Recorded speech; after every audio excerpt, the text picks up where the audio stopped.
Good afternoon, racing fans.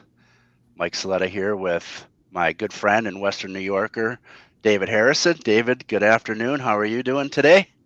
Good afternoon, Mr. Saletta. How are you? I am Doing all well? right, man. Enjoying hmm our muggy, overcast weather, but at least it's Well, warm, it's right? no, it's real bright. The last 2 days, we're in the mid Yeah, to upper 80s, and we have full sunshine here in Webster, New York, which is a little east of you, probably by about, I would say, 40 miles or so. yeah, And enjoying. We finally got summer, at least yeah. for at least a Finally, couple of days. And happy Belmont Racing Festival at the Spa, exactly. where Union Ave intersects with the Northway. And my only regret, Mike, is that I'm not there I hear you, because I buddy. thought the card was for a Wednesday. Was excellent yesterday, It was. and today is good. Tomorrow it seems maybe a little chalky, but still a great card of stakes. And then on Saturday, what can you say? 14 races. Even the non-stakes races, man, they are just fantastic. I got like 8 or 9 commoners that I play all the time that are in on Saturday, and I'm like, I won't be there, but unfortunately, yeah, it should be a great couple of days of racing. I agree. Yeah, looking forward to it. It's always nice when Saratoga's running, no matter whether it's by on purpose like this week or the normal season and meet. So looking forward to more Saratoga coming up this summer as well. So Same we're here. really excited But about that. and don't forget, for people who are joined in the chat, Saratoga this year too has a July 4th, racing festival from that. I believe it's Thursday through Sunday. So I'm like, well, if I'm not going to the Belmont at Saratoga, I'd like to try something different. Let's spend the 4th up there. We'll see the fireworks in Congress There you go. Park. Walk the 4 miler, starting in front of City Hall, which I've done many times when I used to live there. So yeah, I'm pumped up for 4th of July racing festival also. So it just seems a That's little great. like they push, like, right. It's how it's in Western New York, it's not unlikely or not atypical to go right from winter into summer. So this feels like you're going into early spring, right to the middle of summer, going into Saratoga. It's a Right. little weird, like It up is. there, right? Like, and then Yeah. they grab it away from you, and then they go back downstate. So it's a little like it's a little tease, I would say. So I'm enjoying it though. Yeah. Awesome. Yeah. Awesome. Yeah. And then we always got to dodge the raindrops and on the turf, off the turf, on the turf, merry-go-round there as Yeah. well. So hopefully we have a better summer than we did last year at the meet. So we will see, I Yeah, guess. a Can't lot of control races Mother off. Nature, but yep, exactly. Exactly. And in all honesty, I'm going to look at, and I hate to rain on your parade, not in the same vernacular, but I won't rain on your parade. But the thing that I like, I don't mind them taking races off the turf, Yeah, because the more sloppy or muddy dirt races off the turf I can get before they open the Belmont synthetic course, yeah, I'm there. I'm going to be playing all of them, because as a New York guy, I won't have that option. And I saw it's Scott true. mention that the Belmont has to be run at 1.5 miles over Big Sandy.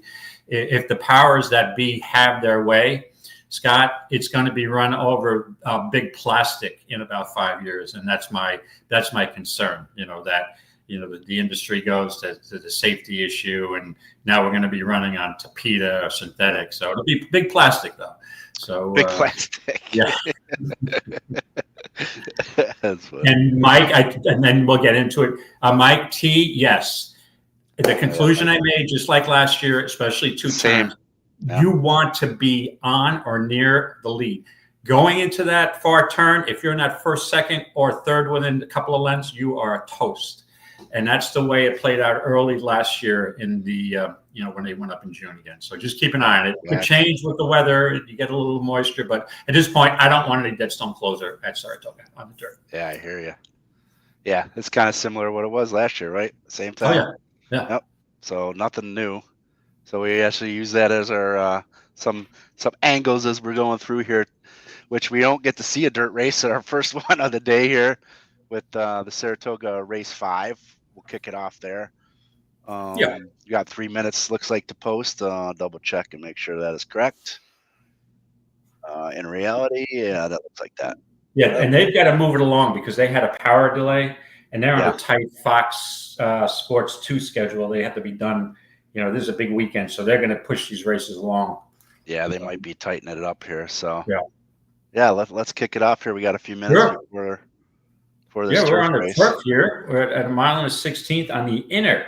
Now you got 2 turf courses there, and Mike, you may agree with me, but I think on the inner, traditionally it's more speed or close to the close to the front end. I think we had a wire job yesterday, right, on this course. But I mean, this is a wide open race. If you look at the top Scotty pick, Nona Lynn, I mean, to me, looks logical off the long layoff. Hasn't been out since September of 24, but it was Chad Brown. And Chad is going to catch fire when the weather heats up and we're all on the turf, and he's starting to do that already downstate. Right. So I mean, a logical player, but I will tell you this: you're never at Saratoga in a million years going to ever get me to bet a favorite on these turf courses. Yeah, I'm with you. Just they'll feel, unless you're dealing with a stakes race of 6 or 7, and it just looks like an overwhelming favorite. But in this case, especially these New York breds. I mean, she doesn't have to win, Nona Lynn. I mean, she's coming off a long layoff. She didn't win first time out, and she was bet that day in a 9-horse field, less than 4-1. So give me. I just looked at it quickly. I don't love the race, but I always want to try somebody trying something new, and I think either the 1 or the 4 would be the plays for me. The English Channel along the rail, Night Jasmine with Kendrick and Horatio DePaz wanted to sprint on the turf last time out. It was rained off. Throw that race out. Now, maybe she wanted the sprint, or the trainer wanted to sprint for her before stretching out to this distance. So that's a concern. First time on a turf, going 2 turns, but draws the inside post. And then the 4's a War of Will. I mean, the GSRs on Night Jasmine are 69. It's the second highest. And the 4 is a little lower at 58. So, Wars of Will, again, she was in a race, the same race that Night Jasmine was in, stretching out now for the first time. So I thought the 1 or the 4 here were the alternatives. It's interesting.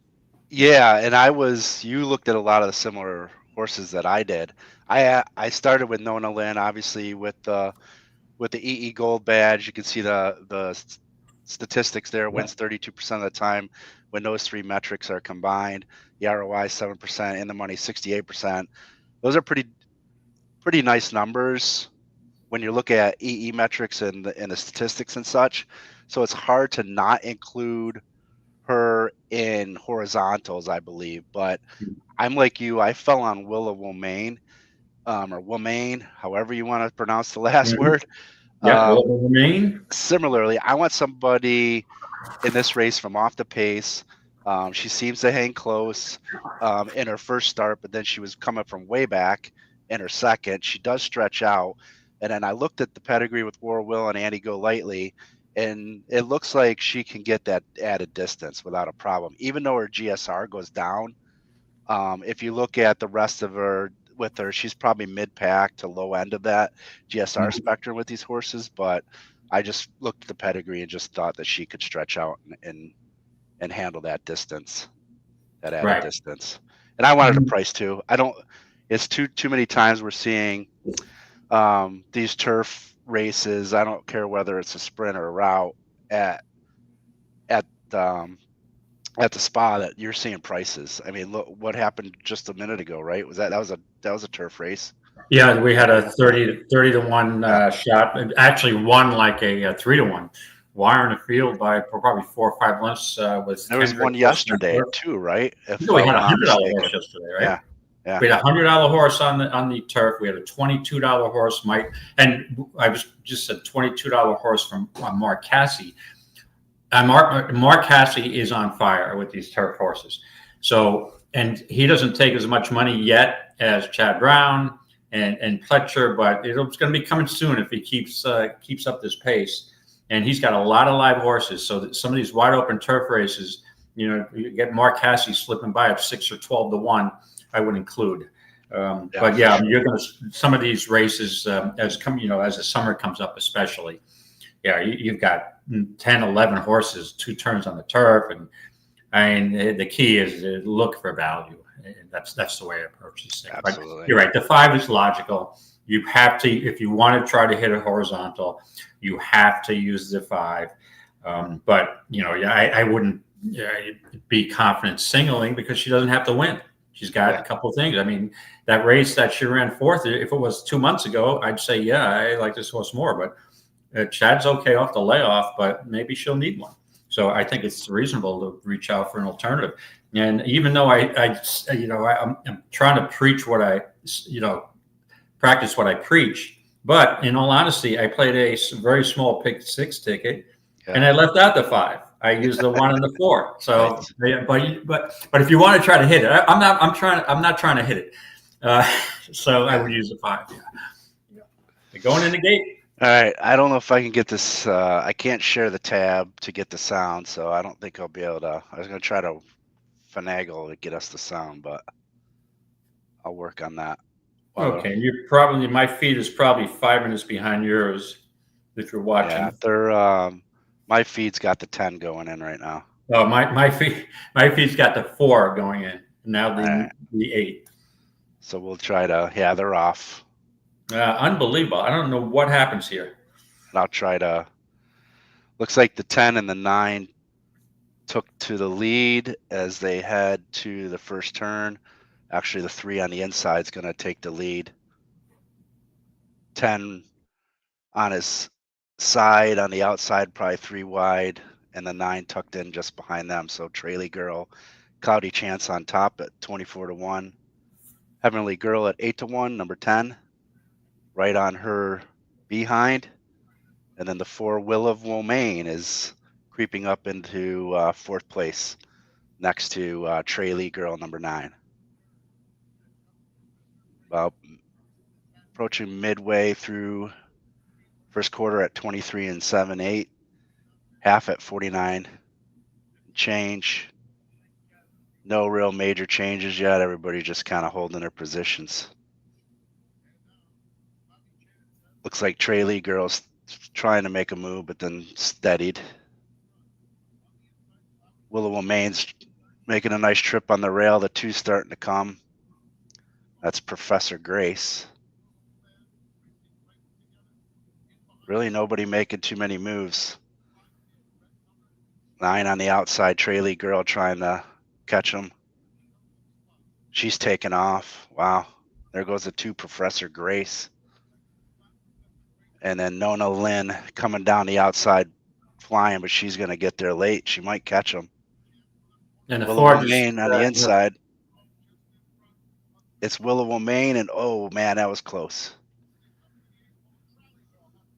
All right, I'm watching it now. Hold on a second. Come on, Will of Womaine.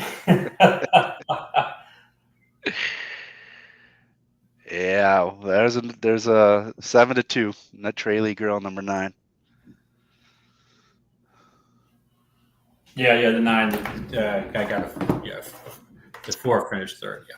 Yeah, Scott, I can try to finagle it to where the problem is I have to share a tab and to get the sound to work, but I can't share the video, so I don't know how to black out the video and stuff. So I can't tell who came up for place there, if it was Will of Womaine or no. Will of Womaine did Lynn. not get the place.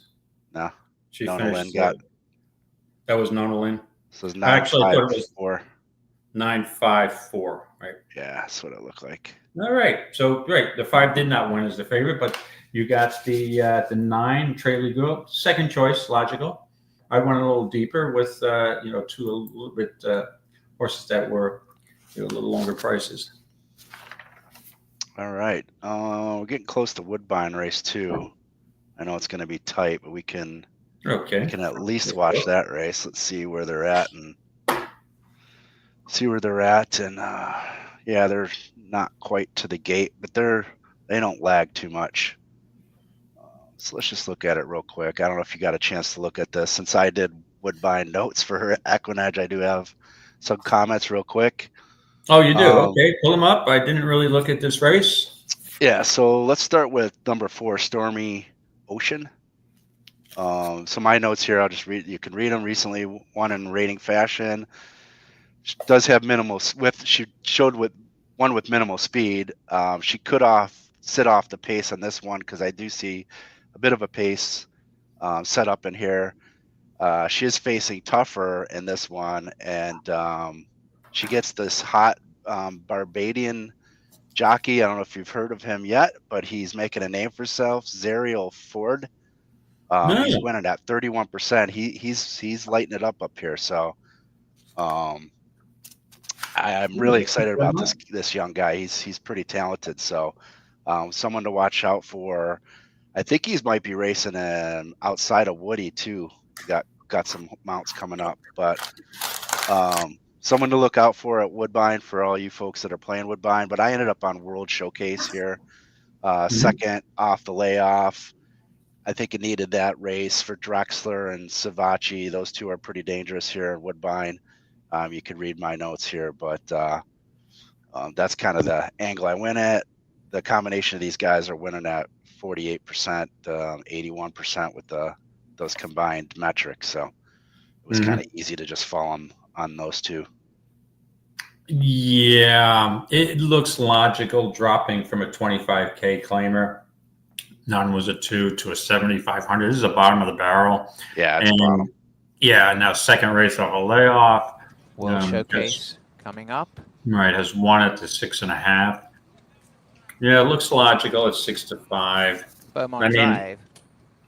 I think the other horse I'd use here, if I was playing, the last will be Scored. Would be 7 Scored. Beaumont Drive, almost Scored. Drive. Yeah, that was the other one. I mean, then you're talking at first choice and tied for second choice. I'm not giving you much here, but maybe the 7 will run a little better than last time out. Yeah, the double I was going to play is 5 into the 1. It's paying 5 to 1 right now to try to get some value out of a 6 to 5, and probably the easy winner in the next at 3 to 5 morning line. Restless near the inside. Tattoos on My Soul. They're off. They began pretty much as one, dipping out to last. However, Stormy Ocean. Best away is Scored. Tattoos on My Soul striding to the front. They're out by a length to World Showcase and Sloan Sky from Beaumont Drive. Moving up now wider is Stormy Ocean, and away at the back, Wild Queenie's dipped 6 or 7 behind the field. Sharing the lead, coming through on the inside. Tattoos on My Soul, the out is Scored. They're out by a length, and then the bunch descending. The outside is Stormy Ocean. World Showcase, the favourites in the thick of things in the centre. Sloan Sky on the inside, and Beaumont Drives between runners. A long last is Wild Queenie. They go inside the 3.5, chasing the top pair. Tattoos on My Soul and Scored. There's been a little change, a wide trip for Stormy Ocean. In between runners, World Showcase going to a clear third. On the inside, Sloan Sky, and behind them, Beaumont Drive tapped up as they come to the final quarter. Not much between these two, really having a go at each other. Scored on the outside, and Tattoos on My Soul turn together. 1.5 away, World Showcase hooking to the outside as they come down the stretch, and in front, Scored the leader. On the inside, Tattoos on My Soul now peeling to the center. World Showcase trying to mow this leader down. Scored got away. Scored in front. World Showcase is about 2 behind from Sloan Sky. Scored the leader on the outside. World Showcase is coming on. Scored just in front, and Scored has scored by about a half a length. World Showcase of Sloan Sky. There you go. A 1.5 minute handicapping. Right. You get the better price on top. There you go. Yeah, good call. Good call. Hey, manager. Thanks for joining. Yeah, maybe I'm spending too much time on these races. You would just go right a minute before post, take a quick look at the phone. I mean, I've done that before in the simulcast room in these major tracks. You know, when I would have like, let's see, Churchill's going off in 2 minutes. You open up the program, you start looking at the PPs, and you're like, I think I'm going to play 3-1 exactly. Nice. 3-1 exactly. And then you're spending 2-3 hours handicapping the Aqueduct card at the track. And you 0 for 9, and you're 3 for 3 on Churchill by not really putting a lot of it. I know. I think plus I think this is one thing with EquinEdge. The advantage you get is you can do that. Oh yeah, much quicker than you can trying to do that with a form. Oh, absolutely. You know, yes. Just expedites the entire handicapping process. Yeah, no doubt. No. Yeah, I was kind of looking back to see what might have been another sign in here because he held on. I mean, he did win on on the lead back in October, so it shows that he can win on the lead. He hung on. Yeah, great race by that 7. Nice ride. Who was on the mount there? Sales. Okay. All right. Let's see what we got next. We can go to. We didn't look at Delaware. We can pop over to Delaware. We got Hawthorne in 3 or Indianapolis in 8. We missed. How many minutes, Mike, till Delaware? Gulfstream Park went off. We got Delaware Park. We got 2 minutes. Why don't we we should have went. Yeah, Gulfstream.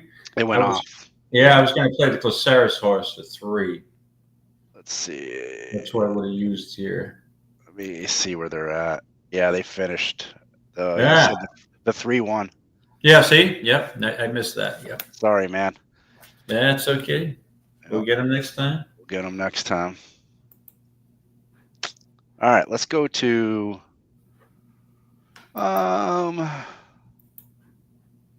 can't show Delaware, can we? No. But we can show Hawthorne. Let's go to Hawthorne since we can show them. Okay. I know we didn't have this one in our, but we're experts at this. We can figure this out, right? Well, I think you'd be probably the more expert at Hawthorne than I would ever be. Because I think in my life, I might have played 5 Hawthorne races in the last 50 years. We'll go through the race sim quick. So sort of by pace. Looks like there's a 62.58 up front. Kind of matches the first call of the race sim. Pretty much how the pace numbers are setting up there. Second call, the few drop back. Top pace number in front. Down the stretch, the 1 and the 6 really drop off, and then you probably see the 2 and the 3 on. The 6 comes back. Race sim's not really telling us too much, except the 5 is going to want to try to take them gate to wire. Mm-hmm. And we look at his PPs.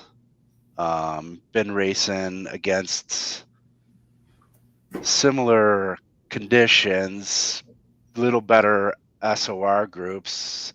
His win percentages have been pretty decent. He was a beaten favorite 2 back. Tried the turf last out at 5 furlongs. His GSR goes up back into the 53, so that's an indication that he would prefer the dirt over the turf. That's kind of the analysis you would get from that.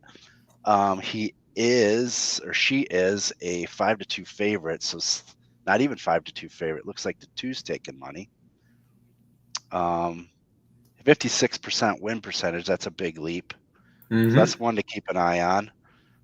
Let's go down to the 2. First time starter. Robertson's 6% with firsters.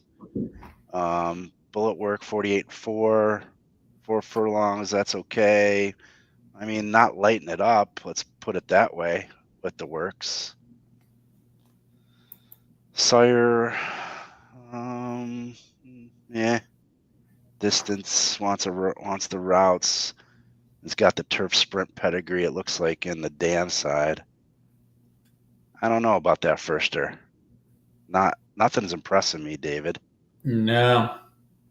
Well, I'm just looking at 6 racing the light. Now this is a 15K claimer, maiden claimer. The 1 is a 46. The 5 comes out of a 15 claimer. Second off a layoff now. That was a 46 SOR. This is a 40. But I'm looking at the 2. I'm looking to see if the 2's a first timer. I'm probably not going to use. I mean, do you think there'd be any interest in Miss Stephanie? This horse, she comes out of a 52 SOR. Yeah, big drop. Now it's a big drop. That was a 29K maiden special weight. This is a 15. I don't know how that equates to Hawthorne 15, but at 10-1, I mean, I might give her a shot here to, maybe run first or second or third. And it may be a little tough to catch the 5 here, but I think so. Second up layoff. Nice, Scott. I bet Hawthorne in the 80s. Yeah, Nothing's impressing me outside of the 5. Looks like it's got the better numbers. And when you look at it, looks like Robertson's got 2 in here. He's got the firster and this number 3, 52 SOR. That's another one that drops down. 52, 20 lengths off slow inside, no bid. Again, the average worker, I'd actually kind of go 5. I'm almost leaning that 3 underneath. They're betting the heck out of that too, though. Let's see where they're at. Yes. Yeah, that usually is a sign of a good thing with the first timers, right? Yep. First time you're taking money, but it is Hawthorne. There's probably not a lot of money in the pools, you would think, on a Thursday afternoon. Probably not. Yeah.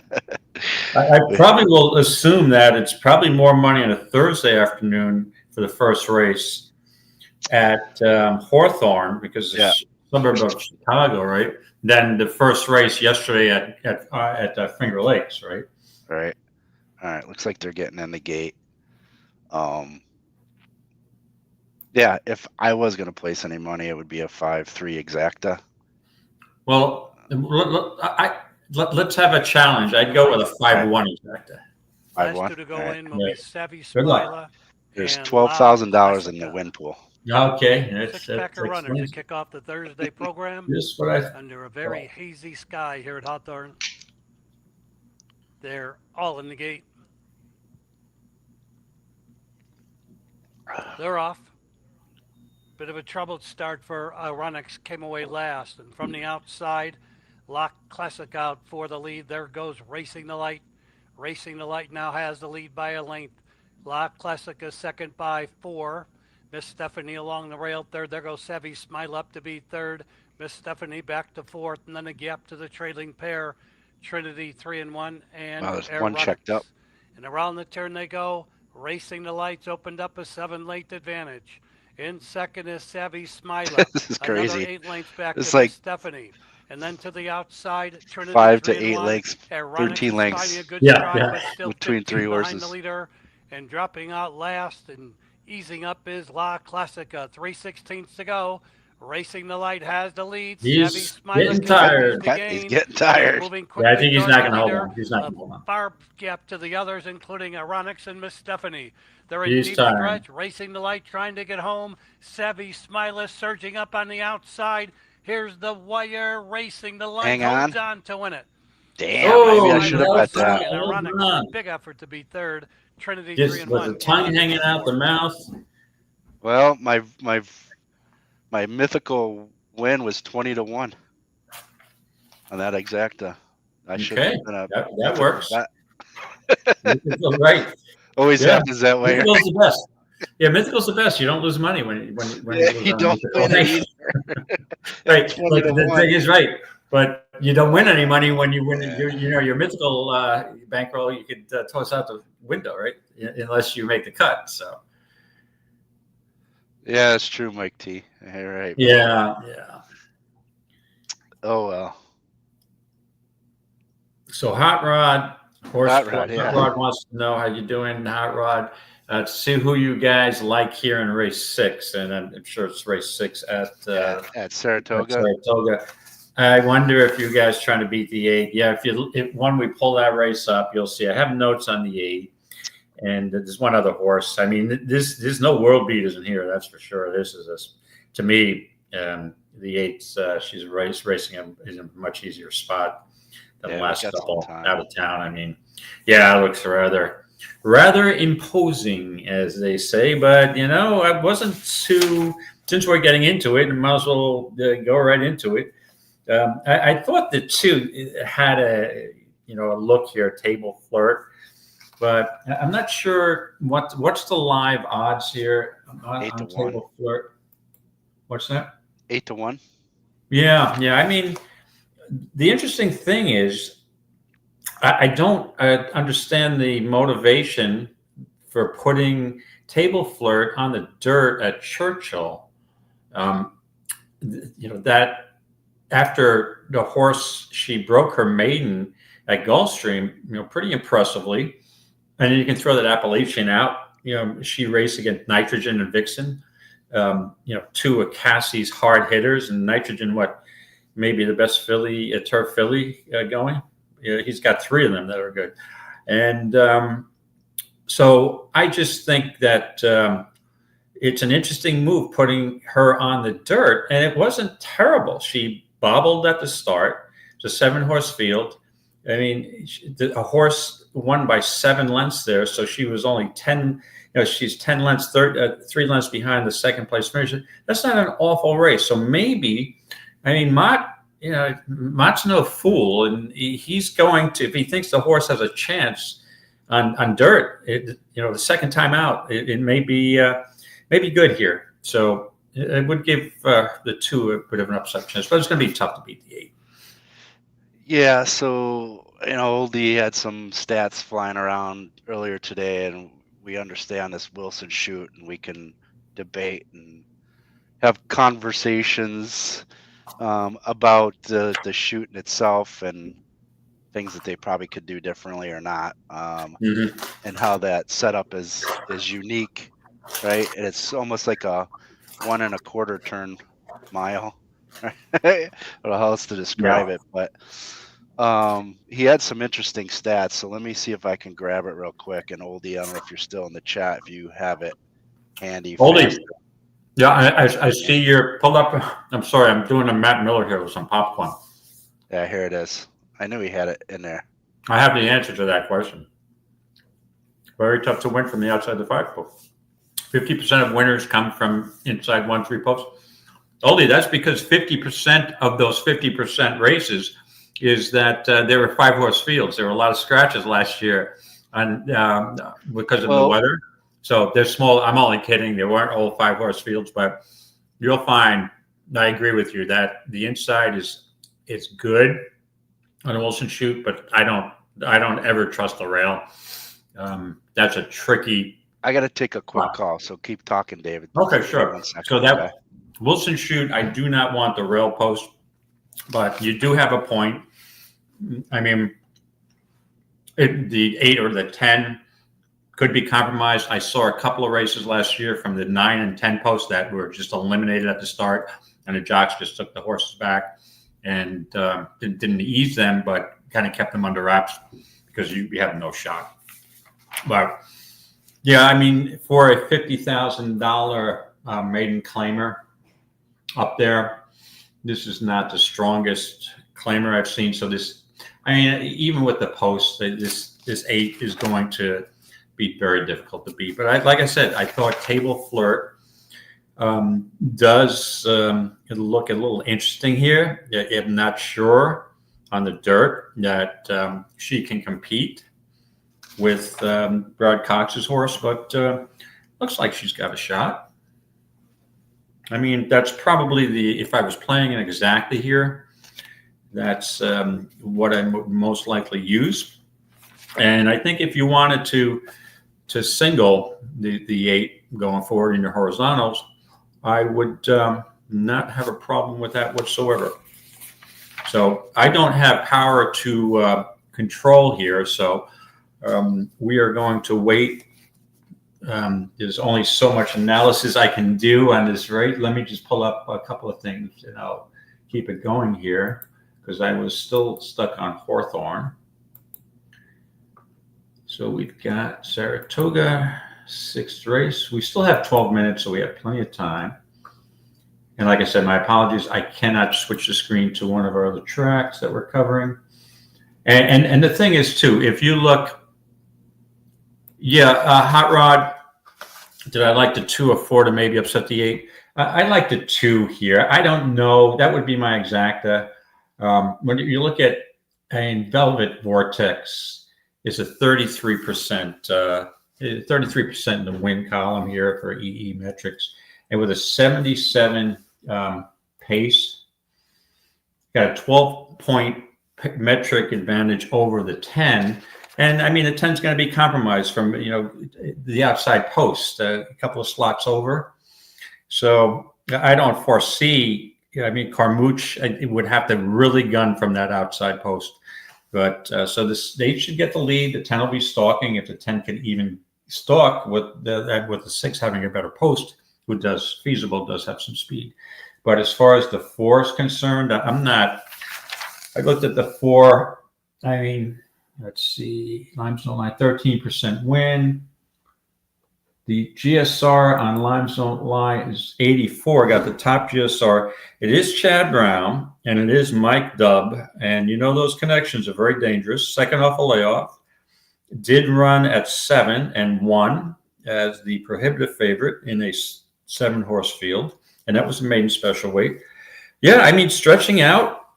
Maybe I should have given this horse a little bit of a more extensive look, but Hot Rod, you could say that the 4 may have a shot, but let's see. But I still think I would prefer the 2, because the 4, Chad Brown, Limestone Line, is a 56 SOR. Now they're moving up to a 62. And if you look at Table Flirt in that last race at Churchill, now this is 2 turns at Churchill. That was a 66 group, and now she's facing a 62 group.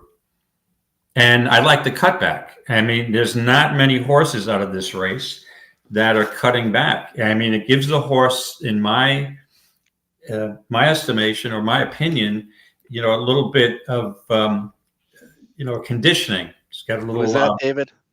What's that? Who are you talking about? Table Flirt. Just pointing out that Table Flirt comes out of a race at Churchill. It was a 66 SOR group. And Hot Rod had asked if the 4-horse I thought had any shot, but it comes out the 4 Brokers Maiden for Chad, stretching out, is definitely eligible to compete here, but I would prefer the 2 because coming out of a stronger race. And the cutback, mile and 16th to 1 mile, might have a little more bottom. There's not any other horses. The only other cutback here for conditioning is the 7 Pure Beauty, but she's real slow early, and on this racetrack, I'd be real concerned. Yeah, I agree with you. With the 7, using the 7. Yeah, I apologize for that. It's, no worries. My wife was sick overnight, and then getting a couple calls for her, so letting her rest. So I apologize for that, but I'm back, and it seems like you covered most of the horses that I was going to talk about. I ended up on Limes Don't Lie, the 4. Okay. I think I like the improvement off of her first race in Saratoga. She does have a race under her belt here. I realize that she is adding another furlong, and even though it's still 1 turn in my opinion, especially coming from that post. Well, now she's going to be in the 3 post, right? Because she's moving in with the scratch of the 3. Yeah, I still like her position. Her works are fine. They're not, again, nothing to jump up and down about.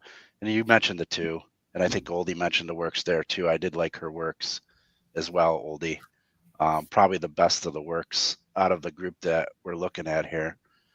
I don't know. Anybody else in the chat had others that they were thinking about? It doesn't seem like everybody's off on the 8.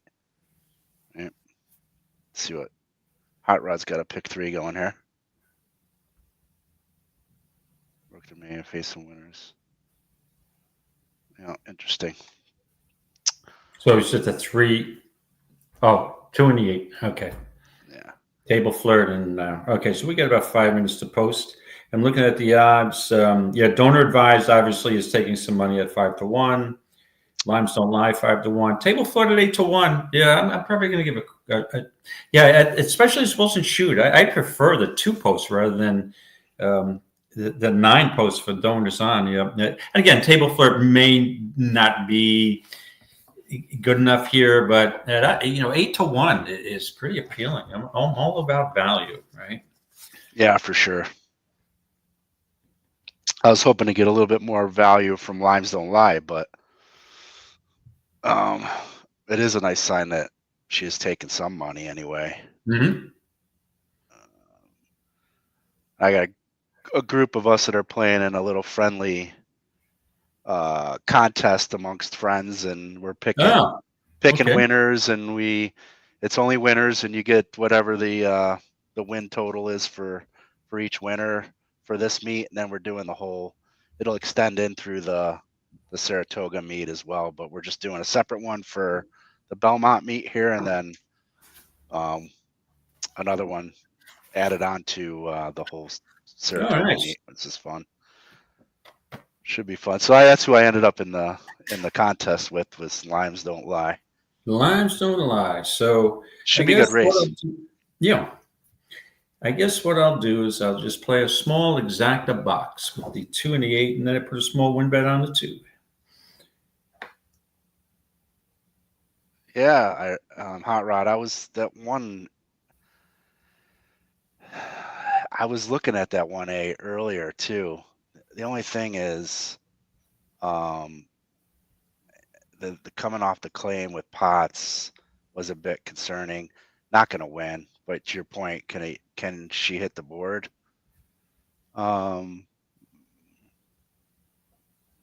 Looking at her work since that, she didn't work since the race. At 32, 62, 62. Yeah, I mean, you can make a case for probably 5 or 6 of them. Oh yeah, at a price. There's like the 7. I'd prefer the 7 to hit the board over the 1, in my opinion. CC, good to see you, buddy.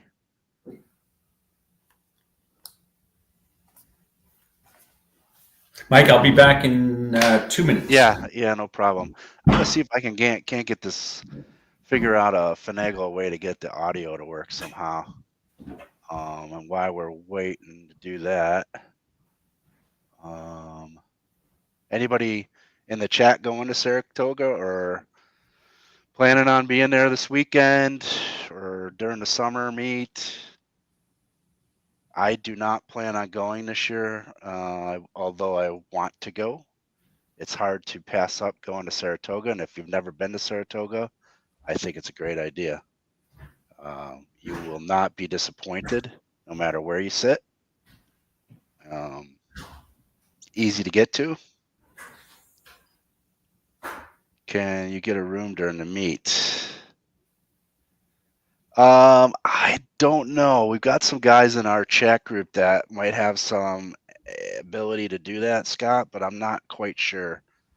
I don't know that EquinEdge, Oldie might know if we've ever been to Saratoga and gotten an opportunity to set up there and whatnot, but Naira hasn't been overly generous to EquinEdge, and saying that nicely and lightly. But yeah. Not that I am aware of, Scott, but that doesn't mean we don't. Yeah, Oldie says nope.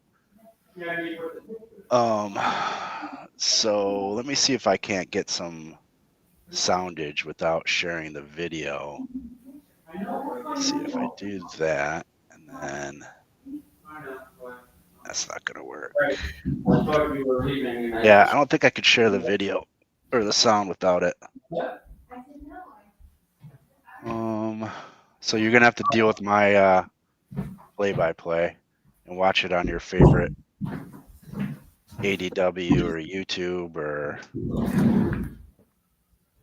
Okay, I think Fox Sports is another one that shows Fox Sports racing. Yeah, Fox Sports 2, I think. Yep, they're actually on Fox Sports 2 right now. So I said I'll do my best play-by-play again. Okay. Sorry that it's. That was not bad. Yeah. But hey, you gave it a shot. You didn't sound so bad. Oh. Leonard, very nice. Yep.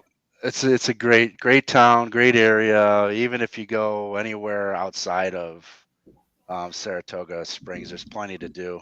Oh yeah. Right. Even in town, but outside of town, you can hit the Hall of Fame. You got the Finger Lakes region and all that. It's beautiful part of New York State. People always, when you say the state New York or the words New York, they immediately refer to the city, right, David? And then Right. fail to realize how big New York is, and how amazing there are activities there are to do with the Finger Lakes, and we got obviously Niagara Falls. I think the Canadian side is far more interesting than the U.S. side, but we do have Niagara Falls. And then you got the Catskills and the Adirondacks and all that good stuff. Don't forget, within driving distance of Saratoga, you've got Lake George, which is part of the Adirondacks, and a huge tourist and vacation area. You can go on a couple of boat cruises up there, and there's plenty of stuff to do, and it's just such a. I mean, it's really so. There's all these right. But Saratoga's beautiful, but it's no Buffalo. Yeah, no, that's for sure. It's yeah. No Buffalo or Rochester, right? Yeah, and you got the Saratoga State Park there, right off Route 9, and I mean it's probably one of the, if not the best and largest park I've ever been in, with more trails, running trails, pools. And if you have never been to the Victorian pool, I would highly recommend it. It takes you back in time, like you're in the early 1900s, and it's a special place. Yeah, good to see you, Al. Al, we had a little joke. Al was referring to Twin Spires as Twin Pines, so we always gave Al a little jab and whatnot with the Twin Pines thing. Yep. But then he knows. I have shared some pictures of my house and the surrounding parts, and I have these big, tall pine trees out in my front yard, pretty much take up my whole front yard. So that's what he refers to as Twin Pines, because he knows the landscape of my front house. Right. I gotcha. Mm-hmm. Wow. Good deal. Yeah, good point, Joe. And you can go to the Saratoga Battlegrounds also, which is, believe that's in Schuylerville. So if you take out of town, you take Route 29 heading east, and it's probably about a 20-minute drive to Saratoga Battlefield. They've been there a couple times. Yeah, interesting historical place to visit. I was actually born in Plattsburgh, New York, in the Air Force Base. No. I won't tell you necessarily when, but yeah, back in the day. Mm-hmm. I'm sure it's changed. I haven't been up there in a long time, but I have been to Lake Placid since then. Played in a couple hockey tournaments up there and on the Olympic rinks and such. So it's a good time. You're New York bred. Nice you're New York bred. I am a New York bred. Yeah, me too. Yeah. We can compete in those restricted stakes. We could. Yeah. All right, we're going in the gate. The two just went in the gate. On my end, that means you're probably got the last horse in the gate. I'm going in the gate. The 1A is hitting the gate here, I think, with Irad aboard. And Wayne and his pots. And they're off. Wayne and his pot. 2 went sideways. I got a head-on shot. I have no clue who's in the lead. It looks like the 5. 6 Feasible. 5 Adeli's Smile and Velvet Vortex is now taking the lead. So she did manage the semi-turn there okay. She does have a little pressure from the 5 Adeli's Smile, if that's how you say her name. Delice's Smile. 23.5 at the quarter. Not much changes up front. 8-5-6-4. Got the 2 and the 10 behind that group. The 2 starting to drop back. Limes Don't Lie, the 4 starting to pick it up a bit, right alongside the 5, trying to chase down the 8 Velvet Vortex. Limes Don't Lie is making a move on the outside of the 8 Velvet Vortex. Right on her heels on the outside And then 2, Tables Flirt. There's your 2, David, coming up on the heels. Okay. Velvet Vortex is looking pretty strong now. She's got a about 3-length lead, and 4 starting to fade, and Table Flirt's coming up behind him trying to catch Velvet Vortex, but not enough time. 8-2-4. Okay, thanks for letting me know I hit the exacta before it actually is done. Okay. I won't say boom because it's probably a $7 exacta for $2. So. All right. Chalking it up. Chuck. It does count. All good. It's all good. Yeah, Scott. Miracle was a win in hockey. It was 1980. 1980 Winter Olympics. 1980. Yep. If you haven't seen the movie Miracle, late classic. Yep, that's for sure. That is a must-see movie. You won't regret it. Absolutely. And that's one of the events, Mike. You know, we're both huge hockey fans, and that's one of the events in my lifetime that I remember where I was when that game was being played.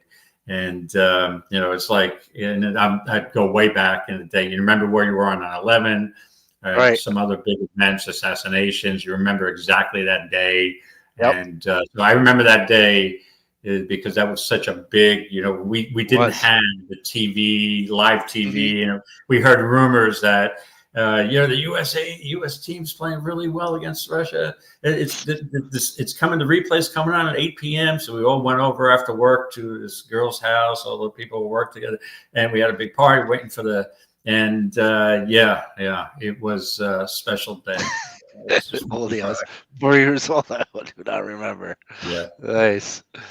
I was old enough. I was actually playing hockey at the time, so it was like when I'd say I was getting to fully appreciate the sport and what it's done for me and my family and such. And then I watched the game at my grandparents' house, so I'll never forget that, and the Soviet game. And I think I was 11 years old. So there you go. Now you know my. Okay, well, I'm really back in. I was, in all honesty, during the 1980 Miracle on Ice, I was a full-grown ass adult. Okay, and so you know I'm dating myself, but that's fine. It just comes from all my experience as a horse player. But and again, I remember the entire weekend because I think my car broke down somewhere and. We were drinking in a bar and we just ran. We decided we're going to who's faster than who. And they were running down a dark highway, sprinting a mile or running a mile race in our work clothes. It's, you know, just stories that are, and I remember that like it was yesterday. So that's awesome. Good memories. Yeah. All right. Let's, we got, you know, the Gulfstream Park shuffle, so we probably got 2 minutes to look at this. Okay, let's shuffle on over instead of shuffling on over to Buffalo, we'll shuffle on over to. We don't have to shuffle. You're already in Buffalo, yeah. And we'll shuffle down to South Florida, Gulfstream Park. Yeah, I didn't get a chance to look at this, but looks like there's a couple, the 5 and a 1 with some 60s pace numbers there. Looking at the race sim real quick, and they do take the lead, and the race sim that follows suit with those pace numbers down the stretch. That does show them faltering with the 8 come flying.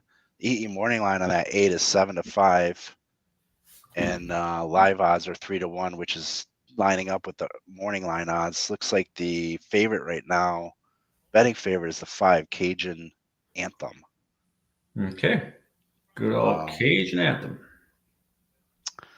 I don't see. I've seen this kiss cam before, and it's been disappointing.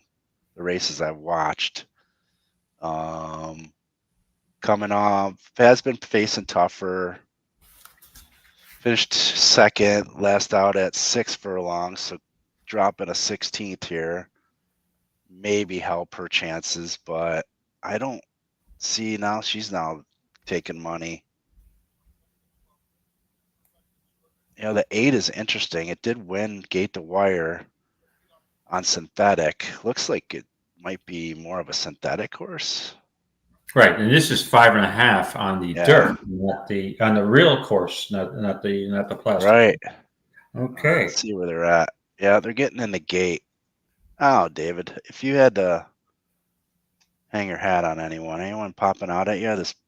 Well, I'd never like to play 2 for 36, but at 8-1, I'm going to give a shot with For the Thrill. I mean, this horse has won just 2 races over its lifetime, but I mean, I can't. This is such a weak $8,000 claimer. I mean, I'd probably match it up with Cajun Anthem. I agree with you on Kiss Cam. I think that horse has been a while and disappointed a number of times. I actually saw that too. I think I'm going to go on that too, although he didn't start well. Blasts out of gate 5 and goes right out for the front end. From the inside, Cajun Expectations being hustled for speed as well. And Legata Salvaje is right there, third. Kiss Cam to the outside now takes that third spot away from Legata Salvaje, who's relegated back to fourth. And then it's For the Thrill, who's racing along the inside, fifth. Mean to Me advances outside of that one. And the distant trailer well at the back is Pola of Trouble. 22-2 that opening quarter. It's Cajun Expectation up top, a length and a half. Cajun Anthem is ranging up though in second, with Kiss Cam, who's third. Down towards the inside, For the Thrill takes fourth. And then it's Mean to Me. The favorite still has 6 to make up as they pass the quarter pole. Cajun Anthem onto the top of the stretch with the lead. The 2 Cajuns are battling it out past the 3/16. Cajun Anthem by Cajun Expectation. And then it's For the Thrill towards the inside. Kiss Cam down the center. Mean to Me's trying to close. But deep stretch, it's Cajun Anthem with the upper hand. Cajun Anthem and Yolbert Torres coming to the line. They're going to win it by about 2. Second went to For the Thrill. Kiss Cam was third. Photo for fourth. Final time. 105. Flat. The old 5-3. Just for the thrill. Oh, man. Yeah, so look at it this way. You got 3-1 over 10-1? 3-1 over 10-1, yeah. Yeah. That's pretty good. Of course, they were probably in the gate when I made those picks. Let's see what that's what was that finish again? 5-3.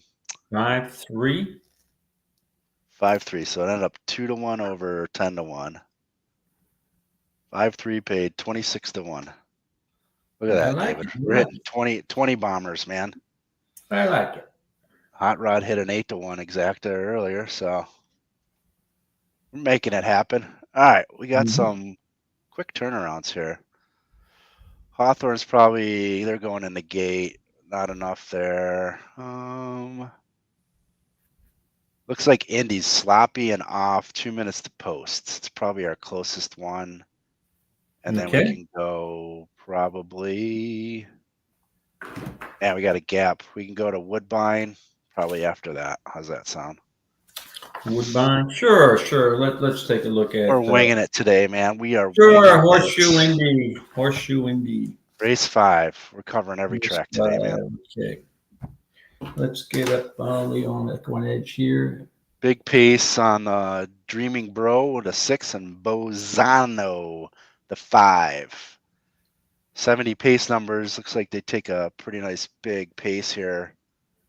The first call, and I go to the stretch. They're still hanging on. And then everybody's trying to chase them down, and they hang on, according to the race sim. They are the top 2 win percentages, making up 62% of the 100%. The 5 does take a GSR drop. We'll take a quick look, and he's looks like the money-taking animal. Does drop from a 63 GSR down to a 52, probably due to the stretch out, right? So Rath been sprinting the last 3 on the dirt, stretching out to mile 70. Win percentage goes up pretty good and has been facing 40 SORs and facing a 34 SOR here. So he does get some SOR relief, is getting, actually ran 15K maiden claimers last out, state breds as well. So no change in the conditions anyway. Finished second. Any trouble, Golden Side, no match. Possibility, right? Let's see. Dreaming Bro was the other percentage run at 4-1. Looks like your second choice on the board was the other pace setter. Did they face each other here? Nope. 6 furlongs last out. De La Cruz is a very nice jockey. 44 SOR, so big drop here against the SOR company. And then finished 5th last out against Fifthly Duel, gave way. I don't know, David. I'm not liking those two. There's nothing jumping out at me saying they're that much more dominant yet. Mm-hmm. The 4's got a big EE morning line angle. That's always a second or third thing I would look at. And then looks like to be the third choice on the board. Second off a layoff, also stretching back out. Low GSR number throughout. 40 SOR company, last out, finished 5th, bumped inside trip.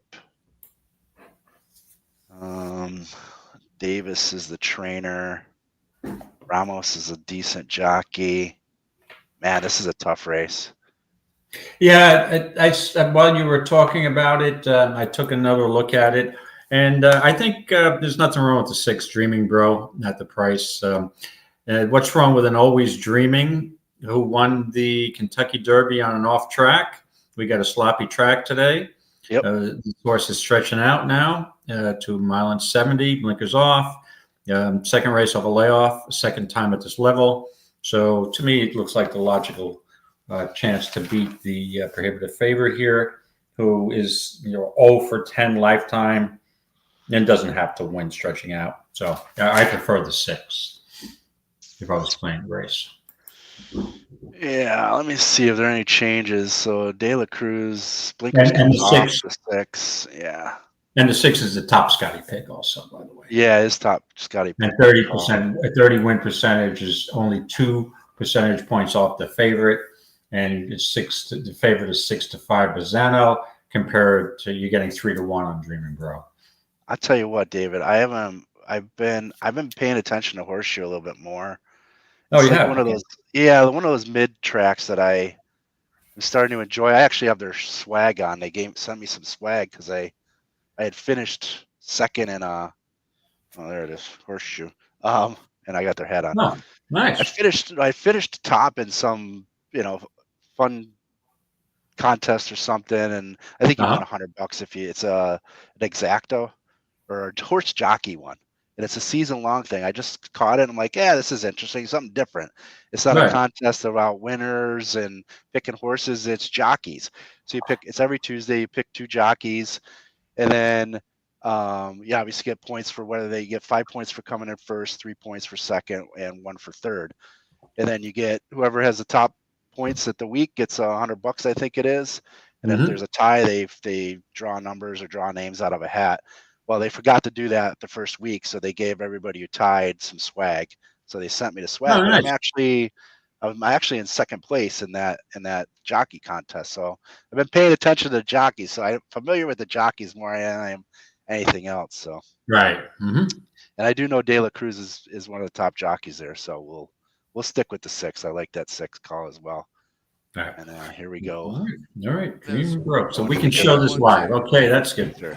Thank you, Racing Rachel. And what is the other guy's name up there? John Dooley and there's John Dooley and Brian. Against the wind. What's Brian's name? Claims a 10-pound apprentice allowance. Can't think of Brian's last name. Marcelino Pedrosa Jr. Yeah. Bozano. Even money. We know who we're talking about. 1.70 yards and one more. Rocco Dora. Yeah, it's good to know, Chris. Score sheet. They're off. Even start. Get me 1-2. Broke alertly with Bozano, and there's Dreaming Bro in the red cap. Hyperion Bridge with My Miley's Vow against the wind. Rocadora and Crab Crunch as they enter the first turn. Bozano nearest the inside. First run of 2025 for Get Me 1-2, who takes the early lead for Sammy Bermudez. At the 6.5, Get Me 1-2 leads. Dreaming Bro with Bozano in the black cap taken back. Against the Wind strides up on the outside. Hyperion Bridge now through into fourth. So Bozano's in fifth as they reach the backstretch. Then it's a break of 6 more to My Miley's Vow, who in turn has 3 more on the trillers. Rocadora with Crab Crunch. The opening quarter in 23.94 seconds. Get Me 1-2. So Get Me 1-2 making his 4-year-old season a bow. He leads to a half mile from home. Yeah, 6 took money late. Bro staying close. Hyperion Bridges just in third from Against the Wind. 8-5. Fifth on the far outside. Bozano some 7 lengths off this leader. Get Me 1-2 as they enter the Listen far to turn. the cast, The Dave. Triller's My Mally Vow with Crab Crunch, and on the outside, Rocadora. Because they're listening to us. Seconds. Get Me 1-2 by a half length. Dreaming Bro is right there close up. Poised to strike for Fernando Letta Cruz. Inside 3 to go. Dreaming Bro and Get Me 1-2 coming past the quarter pole. Bozano's drawing in. Then farther back to My Miley's Vow on the far outside with In Between Horses. Crab Crunch toward the inside. Hyperion Bridges drop back. Rocadora and Against the Wind is last. These maidens have straightened away. It's Dreaming Bro. Takes the lead with 1 furlong to go. See you later. Bro up by 3. 5 The outside is Bozano, who's inclined to lug in. Nearest the inside, Get Me 1-2. Then My Miley's Vow like and Hyperion Bridge. With Fernando Letta Cruz, Dreaming Bro gets the result by 3.5 from Bozano, the runner-up. Yep, good Get call. Me 1-2 was third, well clear. My Molly's Vow. Always dreaming wins on an off track is no shock. For a $15,000 claiming level. The question was the stretch out for the first time. Right. We have to really relish the track condition.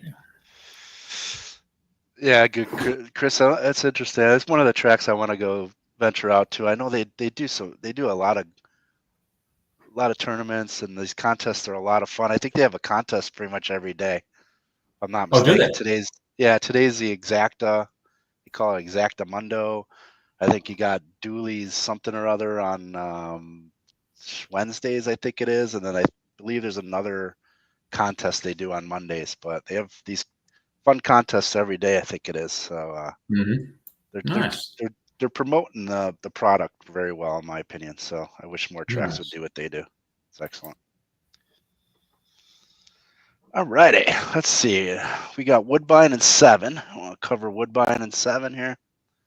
Race 4, and then we'll have about 6 minutes to Saratoga, as long as Woodbine doesn't take too long, which they okay. So I'll let you start. I'm just looking at more of my Saratoga notes for this race. Yeah, we'll do. Chris, nice. One time we had beer drinking contests on the backside. I don't doubt it, man. Oh yeah.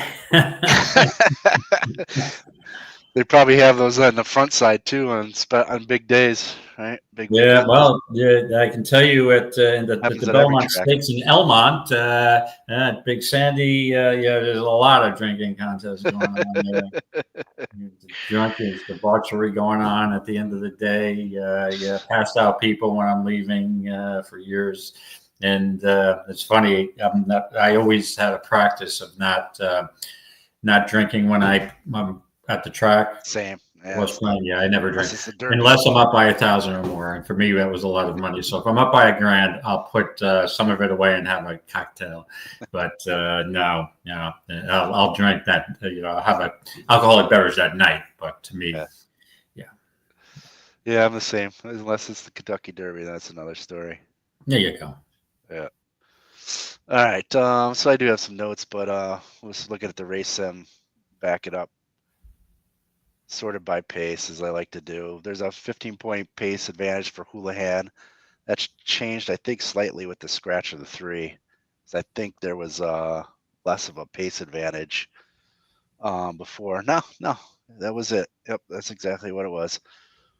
Looks like he hangs on to the lead into the stretch in the race sim, and then the 6 comes flying. Sinful Forster. So I looked at the 6, 5, and the 1. So we'll start off with the 5 here, or the 6, Sinful Forster. And looking back, is coming off a layoff on 5:23, which wasn't not too long ago. Didn't seem like it ran very well, right? And probably needed a race back. Looking at the workouts previous up to that were pretty decent. They're not too shabby. And you'd think I thought that he would add a better performance. She would add a better performance than she did. So I was kind of leaning away from her only because of that. She is dropping down from 48 SORs down to 34, so that's why I was getting that first glance. But that first race back was disappointing, stretching back out.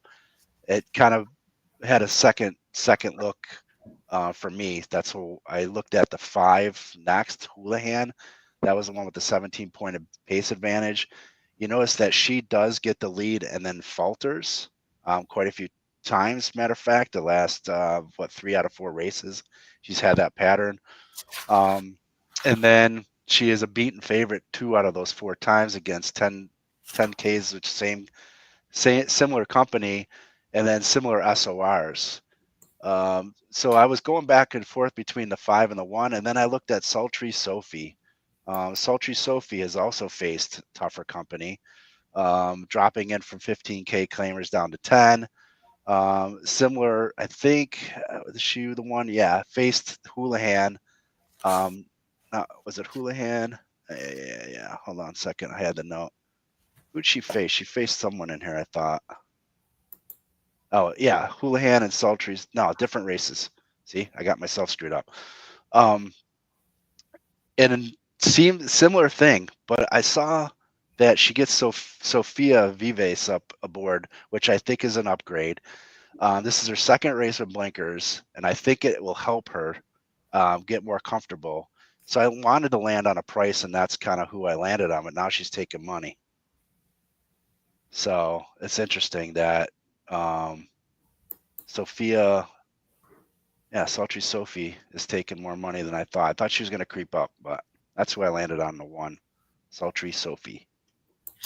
Okay, I was just going through your notes at Woodbine, Mike, and I saw the names of the horses, and then I stopped because it's a no-brainer for me, my friend. We have a dog. My wife's dog's name is Sophie. Oh, there you go. So just forget the handicapping, throw that right out the window. When there's so many races and so little time, you want to play Woodbine. We're playing Sultry Sophie, who's also the top Scotty pick, and a 22% has the 22 win percentage, which is second, and got the second highest GSR. The question that I would have if you start handicapping is, this horse, does she really want to go 7, or is the 5 horse more likely to appreciate the 7 based on that race on December 5th? Yeah. But again, may also tired last time out at 7 at this level. Third race off a layoff for the 5. But it's hard to bet against your dog's name. And my wife That's will true. say, "Did you bet Sultry Sophie?" I'm like, no. So yeah. How Oldie? It's a good one, Oldie. Hopefully she doesn't run like a dog. Hopefully she doesn't run like a dog. Well, actually, if she runs like a dog, she may have a chance in this field. That's all I'm saying. She might. Because don't forget, these are fillies, but they're $9,000 claimers. And Sophie's our Sophie's very, very speedy. So she probably beats Sultry Sophie in a race. Yeah, I don't think I'm too worried about the added distance, to be quite honest with you. Okay. That's based off of it was the dam side. Yeah, got a little more in there, and then I kind of trust the GSR metrics too. 64 is near the top. And the rail can be a tricky post at 7, right? Yeah, that is true. And that's their top GSR rating at each of the distances on synthetic. So that's another good sign. Right. To make for the 1. Let's see where they're at. They're on the track. I guess we can switch over to there, and as they approach the gate, we can chat a little bit about we can talk about the Stanley Cup last night if you happen to stay up and watch, Dave, or watch the highlights this morning, kind of like I did because I fell asleep. Well, I full disclosure, I did stay up for the entire 3 periods, and I made a decision early that if it goes OT, I'm hitting the record button and watching it in the morning, which I did. Yeah. So I watched the OT in the morning, and kudos to Edmonton. I mean, they were down 3-1 in that game, and friends of mine are texting me saying that the series is going to be over in 5. And I'm like, friends who usually overreact, and before you know it, 3-2, big goal. Was it Kapanen at the end to tie it up? Yeah, big huge goal there. Connor McDavid is all over the place. It just looks to me that Edmonton is so fired up that they expected to get back, and they now on a roll. McDavid wants it as long as they stay healthy. But I still think the Panthers, they're a tough team. Tough. And, they can take some momentum. No, I still think it goes 7. And I still think in a game 7 with the pressure on the line, knowing the Panthers have gone through this before, that I'm going to say Panthers still in 7. Yeah. But, I mean, if Edmonton got on a roll and won it in 6 and it started, take their speed, Edmonton's a good match. Actually, Florida's a good matchup for Edmonton because Edmonton's much faster. And if they can dictate and get out of that forecheck, and they could change the series drastically. But I still have faith in those gritty Panthers. I'll put my 2 cents in after the race here. Okay. Good luck, everybody. He's last, and coming up on the inside is Sultry Sophie and Sophia Vives to contest the lead, driving through with Cozy Babe, and they share it. Right between runners in the early stages is Houlihan. About a length and a half behind them is on the outside Hyper Holiday. Going through in the centre, Sinful Forester. Almosty's last, second last. Getting to the tail early with the drop on them is No Visor, but showing the way is Sultry Sophie, and now appears to be relaxing in the lead by a length to Houlihan on a loose rein. About a length and a half away, third is Sinful Forester from Cozy Babe. Almosty's last on the inside. Hyper Holiday's got well behind, and pushing between them is No Visor. 5 lengths first to last as they go inside the 3.5, and Sultry Sophie trying to get out in front by over a length to Houlihan, who's tagging this leader pretty well. They've come away by 3 to Sinful Forester, having the reins thrown at a Cozy Babe. Hyper Holiday the widest on the outside of No Visor, and last Almosty's last. Houlihan pushing for the leader. Sultry Sophie on the inside, tested by Houlihan. Only 2 away, Sinful Forester. Behind them came No Visor making ground as they come down the stretch, and Houlihan on the outside trying to get on by Sultry Sophie and Houlihan. No Visor's emerging, and down the outside Hyper Holiday racing the brakes, and they're coming on. These horses don't want to go 7. Trying to get these 2 on the outside, and is coming after Houlihan, who's in front, and down the outside Hyper Holiday. No Visor charging it still narrowly to Houlihan, but No Visor gets up to win it at the wire. No Visor from Houlihan, Sultry Sophie, Hyper Holiday, and behind.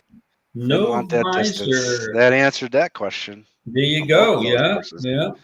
Both of so those. Sometimes you're looking for 7 furlong sprints. You're looking for a cutback, and she cut back. She raced at 2 turns last year, but this was her last race was at 7. Yep. So the distance was the question with those 2. Yeah, and the 4s had the experience at the distance and further. So, I guess that was the right call. And we were banking on them getting the distance, and they didn't get it. So, so we got a few more minutes before. Well, we got Saratoga race 7. Then I'll give my opinion on the hockey game. Okay. We jump to race 7. How many minutes to post at 7? It says 2. Okay.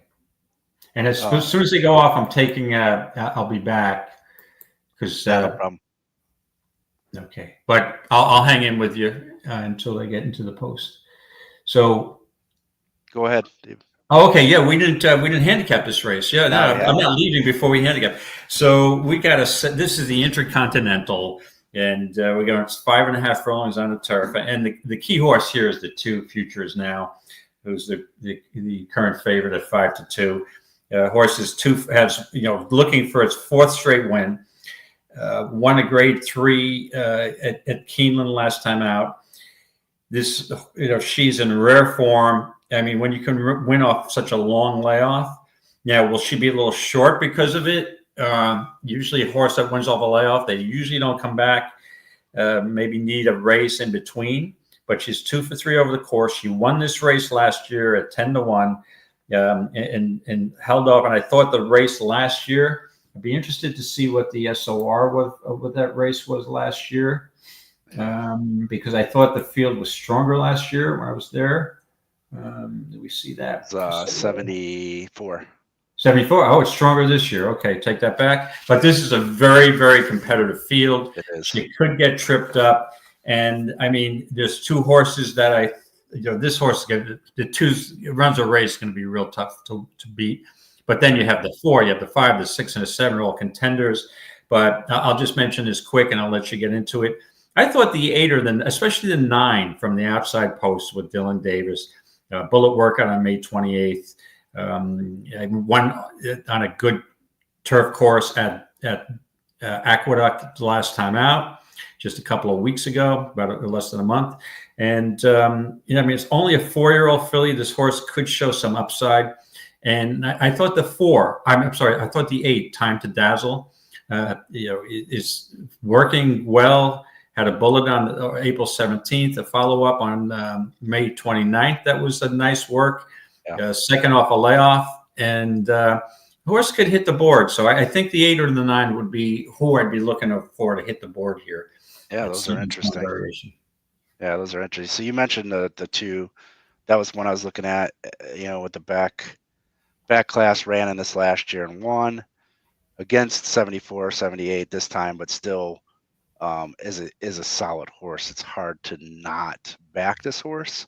Mm-hmm. The other horse I was looking at is the 6, Pipsy, second off of a layoff, one last out against 72. Same distance at Keeneland. I feel turf-wise that she will handle it, or he can handle it fairly well here. And I kind of like that middle post position. I wasn't trying to find something too outside. I wanted somewhere middle to inside. So Pipsy is the horse I landed on with Jose aboard, and Jose hit me with a nice one yesterday at a price. So Pipsy's up there at 5-1. That's who I landed. Our win percentage is 32% here. And I believe it's kind of a close finish in the race sim. So that's who I landed on, was Pipsy, number 6. Yeah, like I said, it's a really competitive field, and I try to avoid these 5.5 furlong sprints on the turf up there, because there's a lot of them, and a lot of them are New York bred races. But these stakes, I will get a little bit involved with. And the trip is the whole key. I mean, if you got off Florida to the gate and you're one of the speeds or stalkers, you can kiss your chances goodbye. So I'll be back after the race is over. All right, sounds good. Okay, hold on a second. I put my sneakers on here. All right, I'll be right back. Good luck, everybody. You got it. So looking at that 1, 2, Chris, they're slowly getting in the gate, and 2's going in. Yeah, gosh, how do you not support Miguel? It was so awesome to see him get his first win, and great for the family and the connections and all yesterday. It was amazing. I don't know if you saw the piece that Paul Halloran, I posted it on my X account, but the piece that Paul did on it was excellent. Saratoga special, if you want to check that out. Great article about Miguel and the win yesterday with Dylan aboard. So excellent. So we're happy to see that they are doing their best to get through things. All right, they're entering the gate. Hot Rod, good luck. You need the 1 and the 2. Good luck, everyone who's got anything alive, and I'll try to be the crappy broadcaster that I am.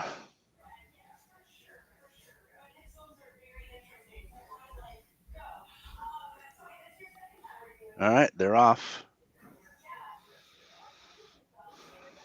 Looks like the 6-2, and I can't see the horses on the outside. It looks like 7, Cairo. Futures now, Twirling Queen in front, the 5. 6 takes the front, Pipsy, by a length ahead of Cairo, the 7, and 2 Futures now right on their heels. And Twirling Queen hopping up right behind the 2 Futures now in 4th. Quarter and 21 3/4, around in the far turn. Pipsy still on top on the rail. He's got Cairo on his outside, and Time to Dazzle's hanging on the outside. Cairo coming up to pass Pipsy. Pipsy's hanging strong though, and then you got Futures Now trying to come up on the rail. Pipsy's hanging on strong. Wow, what a great kick. Look at that horse kick. That is amazing. Pipsy in the lead. Man, close finish for third. It's like Pipsy over number 6 over Future Is Now number 2. Man, wow, did you see that kick in the 6? I don't know if you guys are watching it. She put in a second, or he put in a third gear, man. Wow. That was impressive. Just when you thought he was done, I wasn't paying attention to leads if he changed leads late or what. We're watching a replay now. No, it doesn't look like it. He had already changed leads. Good call, Mike. Holy crap. Yeah, Tipsy. Well, maybe he did. Did he change leads right at the last second? Oh, I didn't see that. Man, you gotta watch that replay. Guys, catch me on that or not, but I thought it was weird because it almost looked like he didn't change leads and he was digressing, right? He was getting caught. And then he took a hop. Yeah, something. Yeah, I'm watching a replay on Twin Spires right now, so people probably are not at the same speed of mine. But I would say probably 200 feet or so before the finish line, he takes this hop, and it looks like he switches leads. It's almost like he topped over something, and then he just took off. I'm watching the replay now, Mike. Yeah, watch that. See if you see something in there, but it's weird. But yeah, I'll take that 5-1. My contests. Sorry, Hot Rod. I know you wanted that 1 and the 2, but wow, that was pretty impressive. Jose is solid, man. Wow. Yeah. He's been running real well. That's 12-1 on the 7 came in third, so that trifecta will play pretty well. All right, we got Indianapolis. We'll go to Indianapolis. Well, we got Gulfstream Park race 8, so it was just went to 0 minutes. Park. So it means we probably got 5 minutes. Exactly. Well, now that later in the card, so we're back to the Tapeta. I see at Gulfstream Park. We have a couple big pace numbers in there. Racing almost matches the pace numbers. That's one thing I do with EquinEdge, David. I don't know if you do the same thing. I always sort by pace, and then I look at the first call to see if they match up and see if there's some differences, because I know they're different algorithms and everything else. And if I see something different, like this 2 taking the lead, he's also was the morning line favorite. Not actually, morning line favorite, taking the most money. And then I try to see if there's an angle as to if somebody's jumping out that doesn't have the pace number metric. I kind of go and look at their PPs to see, is there something in the PPs that are telling me they want to take the lead, and then what do they do with it?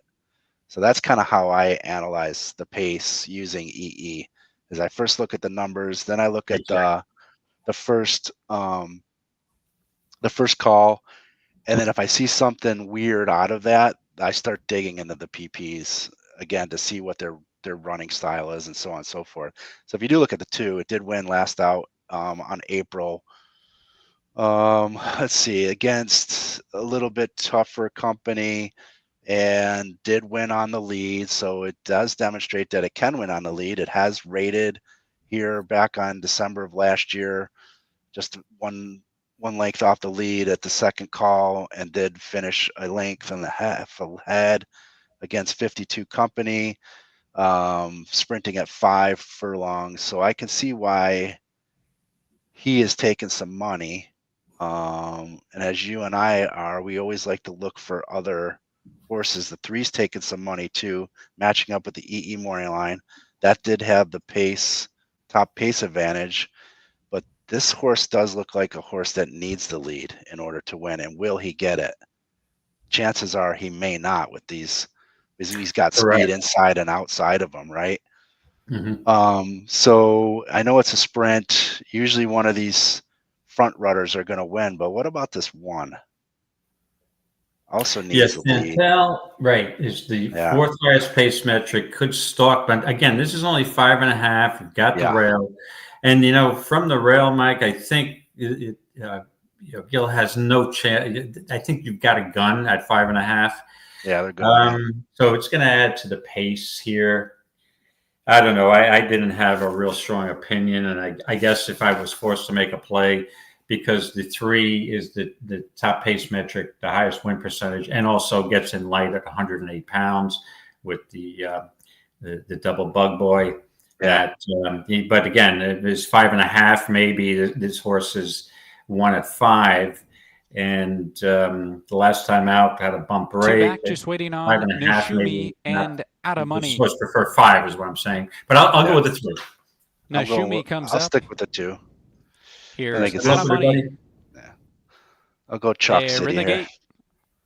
Right, well, I put through the gate. In front of the start gate here was the number 4 Bucaro's Cheater. Dude. Right through that gate.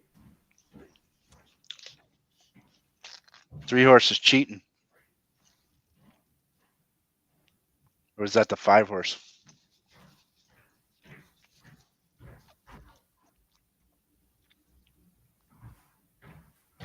Four horse. Cheating. Mike, I'll be right back. No problem.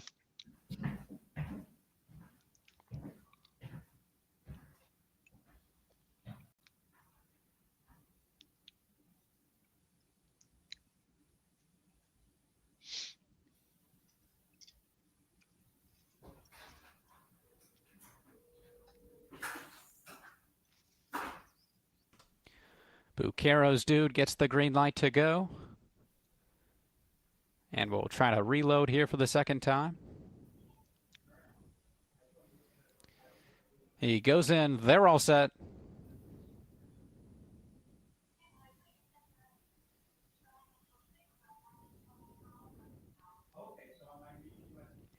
And they're off. Bucaro's Dude breaks out on top. Torches Past is running second. Bound for Trouble right to the outside, though, takes that second spot. Santal down towards the inside is racing in fourth, and here's Out of Money up to the outside. And the early trailer then is Nashumi. As they charge into the far turn, Bucaro's Dude's on top by 2. Torches Past is running second. Bound for Trouble is third. Then it's Santal along the inside, fourth. Out of Money's urged to go along in fifth. And Nashumi's at the back. 22 flat that opening quarter. Bucaro's Dude trying to take him all the way. Torches Past, though, is breathing down his neck in second. Bound for Trouble's third. Santal's relegated back to fourth. As they come to the top of the lane, Torches Past. Torches Past is the one they have to reel in now, coming to the top of the lane. There's a room up the fence for Santal, if good enough. Bucaro's Dude's called it a day. Here's Bound for Trouble down the center. A furlong left to go. It's still Torches Past up top. Nashumi's closing late, but Torches Past has it won. Torches Past by about a length and a half. Bound for Trouble second. Out of Money late for third. And 103. We're killing these exactas, David. There you go. All right. They were chalk, but chalky exactas, but hey, they count. We'll take them. We will take them. All right, we're gonna go to, looks like Indy. We got a quick turnaround here at Indy. Try to go through this one. There's a big field, though. So we'll have to wing this one really quickly. I don't think let me see if I covered this one, David. I got to this far. My crazy evening. No, I didn't cover this one. Nope. All right, so we'll wing it. Okay, we got a competitive, large field here. It is a challenging race, so we're going to wing it. How many minutes to post do we have? We have like 0, but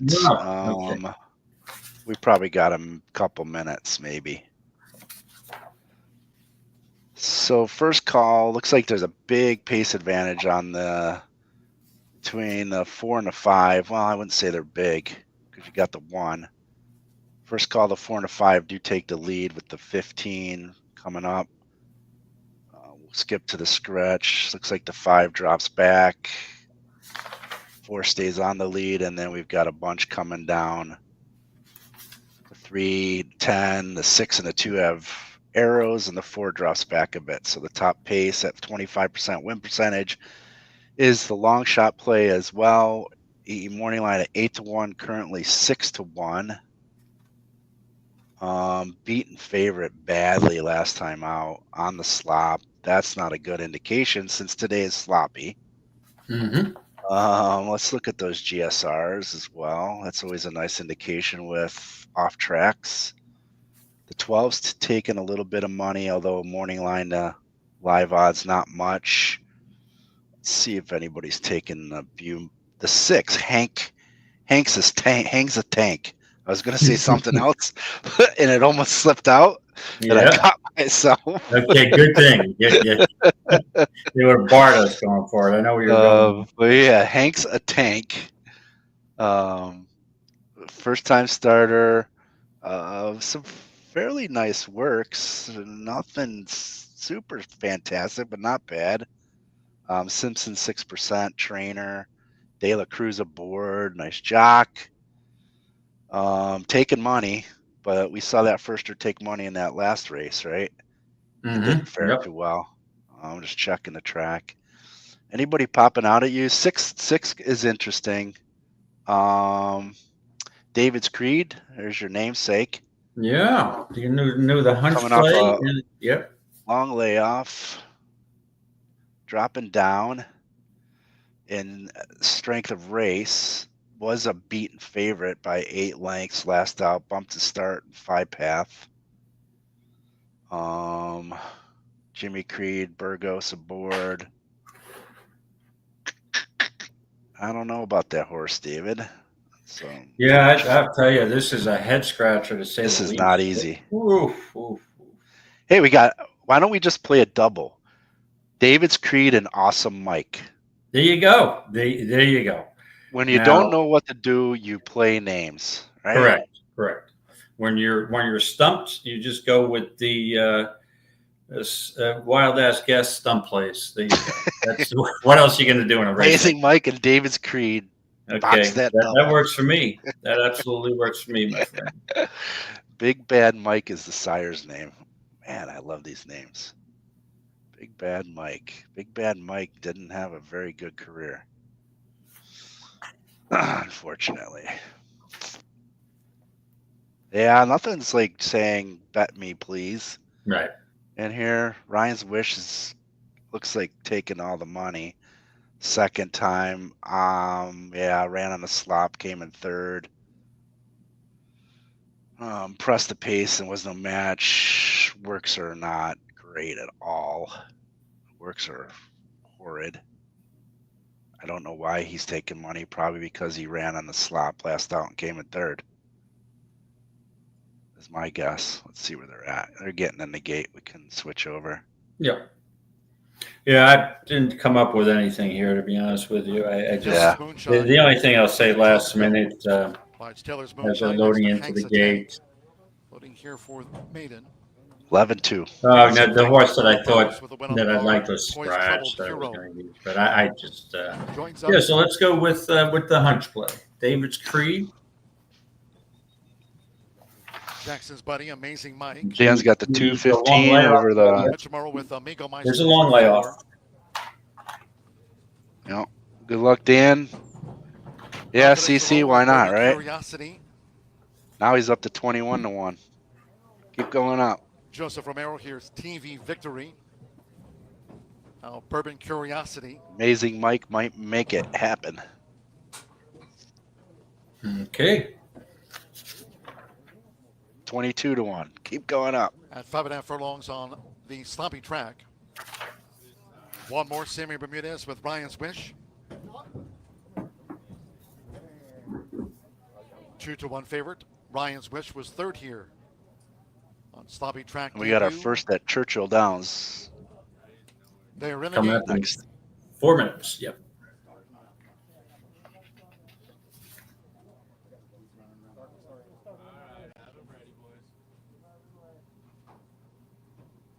The starter to his spot, picks up the trigger, ready, off. Fast start for TV Victory. Right there, Teller's Moonshine with an early bid for Brittany Truxtell. And it's on the outside. Also right there is Bourbon Curiosity. So Teller's Moonshine has taken the lead, challenged by Bourbon Curiosity in the black cap, and Ryan's Wish follows on the far outside with a bid toward the inside. TV Victory fourth, and in tight quarters at the 3.5. Hanks the Tank is running in fifth. Then on the outside, Jackson's Buddy in sixth. Amazing Mike is a wide seventh. Our Guy Max is running in eighth. Then comes Amigo Meister in ninth. Further back to Toys Troubled Hero, who's running second to last. And David Screed trails the maiden sprint. The quarter whizzed past in just over 22 seconds. Bourbon Curiosity Here comes took the David lead. Screed. Ryan's Come Wish on, baby. circles up on the outside now with a bid. He's and right there, making TV a- Victory holding the rail as they straighten away. Our Guy Max running back in fourth. Then further back to Taking a Jackson's run Buddy at and it. Amazing Mike are next. Past the eighth pole. It's Bourbon Curiosity, the leader for Andre Zaloa. Bourbon Curiosity now with a 3-length buffer zone near home. Ryan's Wish into second. TV Victory third. Our Guy Max, and then David 12. Screed. Bourbon Curiosity won by Well, 5. David, our two horses Ryan's Wish finished was right the next to runner-up. each other. Then Our Guy Max, Yeah, TV Victory. right. They were close to each other. Seventh and eighth, I think. Right. That doesn't work for us. We need the first and second, right? So that didn't help us. Oh, well. What are you going to do? All right. Okay, we'll hop over to Churchill Downs, Churchill Downs race first. 1. All right, I think I might have taken some notes on Churchill Downs race 1. I did not. Nope. All right, just when you have a game plan, when you think you have breaks and time between races, and it just doesn't Right, go. exactly. Of course, races don't go off when they're supposed to, and which is good for us because we thought we were going to have some major breaks in here. All right. I don't know if you had a chance to look at this one yet, David, but we'll go quickly through the race. 3, 4, and 8 will take to the lead and probably battle for it, all having the similar pace numbers. Not much change from second in the second call, and that's where the stretch run. The 4 is the one, Beer with Ice. Man, love that name. Mm-hmm. Great Does look name, like- huh? Like he Beer dropped with back. Ice. And then down the stretch, it looks like the 7 is the one horse that does stalk the pace and is taking the money, is the morning line favorite, and is the post time favorite currently. And I don't see anybody coming close to him except Pave the Gold as the second choice at 3-1. Seeing how that pace looks pretty contentious with the 3, 8, and 4, I would look when you see 3 horses that are very similar like that, Mm-hmm. and a couple of them, we can look at them real quick. Pave the Gold, last out, 1 gate to wire. Previous to that, didn't get the lead, finished third. Got the lead, finished second. Second, finished fourth. So that's one that is questionable on the lead. Can it repeat? Jumping up in SOR, right? Question mark, is getting claimed. 27% off the claim for Troy Newton. 3 is a question mark, but possibility when I look at things like that. And then the 8 is one that is one on the lead, faltered. Hasn't done much since. That's probably a weak pace setter, and same can be said with Beer with Ice, right? So if any of those 3 has any chance on the lead, it's probably the 3. But then that's when you look outside of those horses. So that's my quick analysis, David. You can tag on or Yeah. I will just add a couple of things here. Yeah, between the 3, I agree, the 3, 4, and 8, it looks like there's going to be a rather contentious pace here. And I mean, the only issue with the 7 at 4-5, I mean, it's just based. They're dumping this horse for sale. Lynch is, $16,000 claimer, is coming off turf. I mean, if you look at the race that this horse won back in January, solid left, Violence 16th, won by 2.5 lengths. Looked like maybe a decent 3-year-old. Now they're just giving up. I mean, you got a huge class edge here. It's really tough to bet against these drop downs. I'm going from a 60 SOR down to a 50 here. Oh, they went off. Oh, okay. Right. Okay. Sorry, Well, David. there goes that. I'd say I'd still go with a speed. I'd probably go with 8 Farley Hall. Farley Hall. Yeah.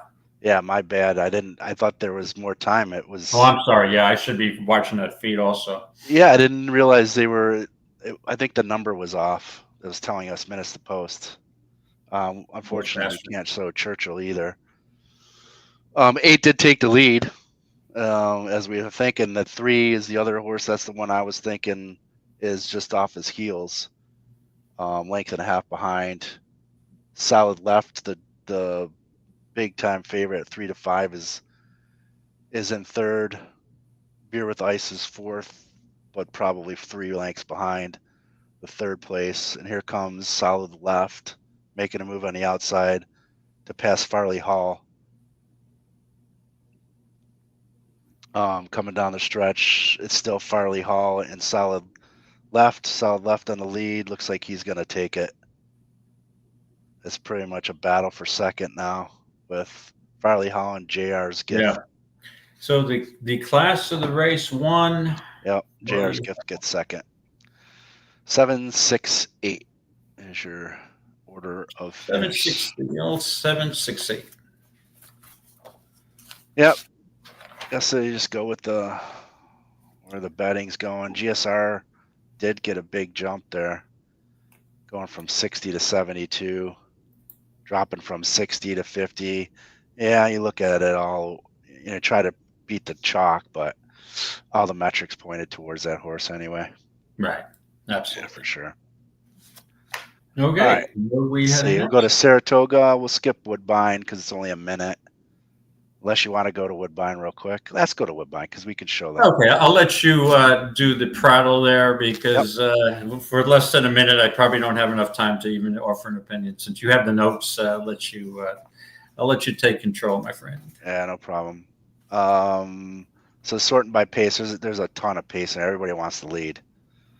And those are ones that I hate because then you got to dissect it even more. I let the race sim kind of play it out. You see they all hang on, and then a bunch of them back up, and the 3 is the only one that hangs on. So I was hovering between Saucy Name and Real Thirsty in this one. They both have the same EE morning line. And the gap differences between Real Thirsty's morning line and the EE morning line more so than Saucy Name, not by much, right?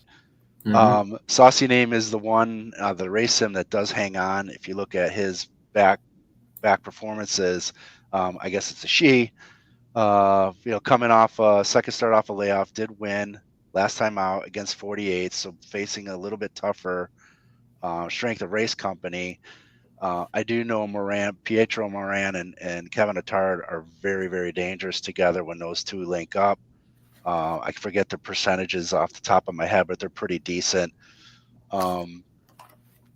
So she's one of the 2 that have some turf races under her belt. It looks like they took this off the turf, didn't they? Yeah, they did. Yeah. That changes everything. I just noticed that. Oh, I apologize. I got a text alert before that. Yeah, no worries. Yeah, so that changes everything with my notes, right? Because I was basing it off of the turf. I didn't know it was rain. Why would they take it? Interesting Did decision. it rain up there? Interesting. Okay, so let's reevaluate this real quick. GSR doesn't change much on Saucy by the looks of it.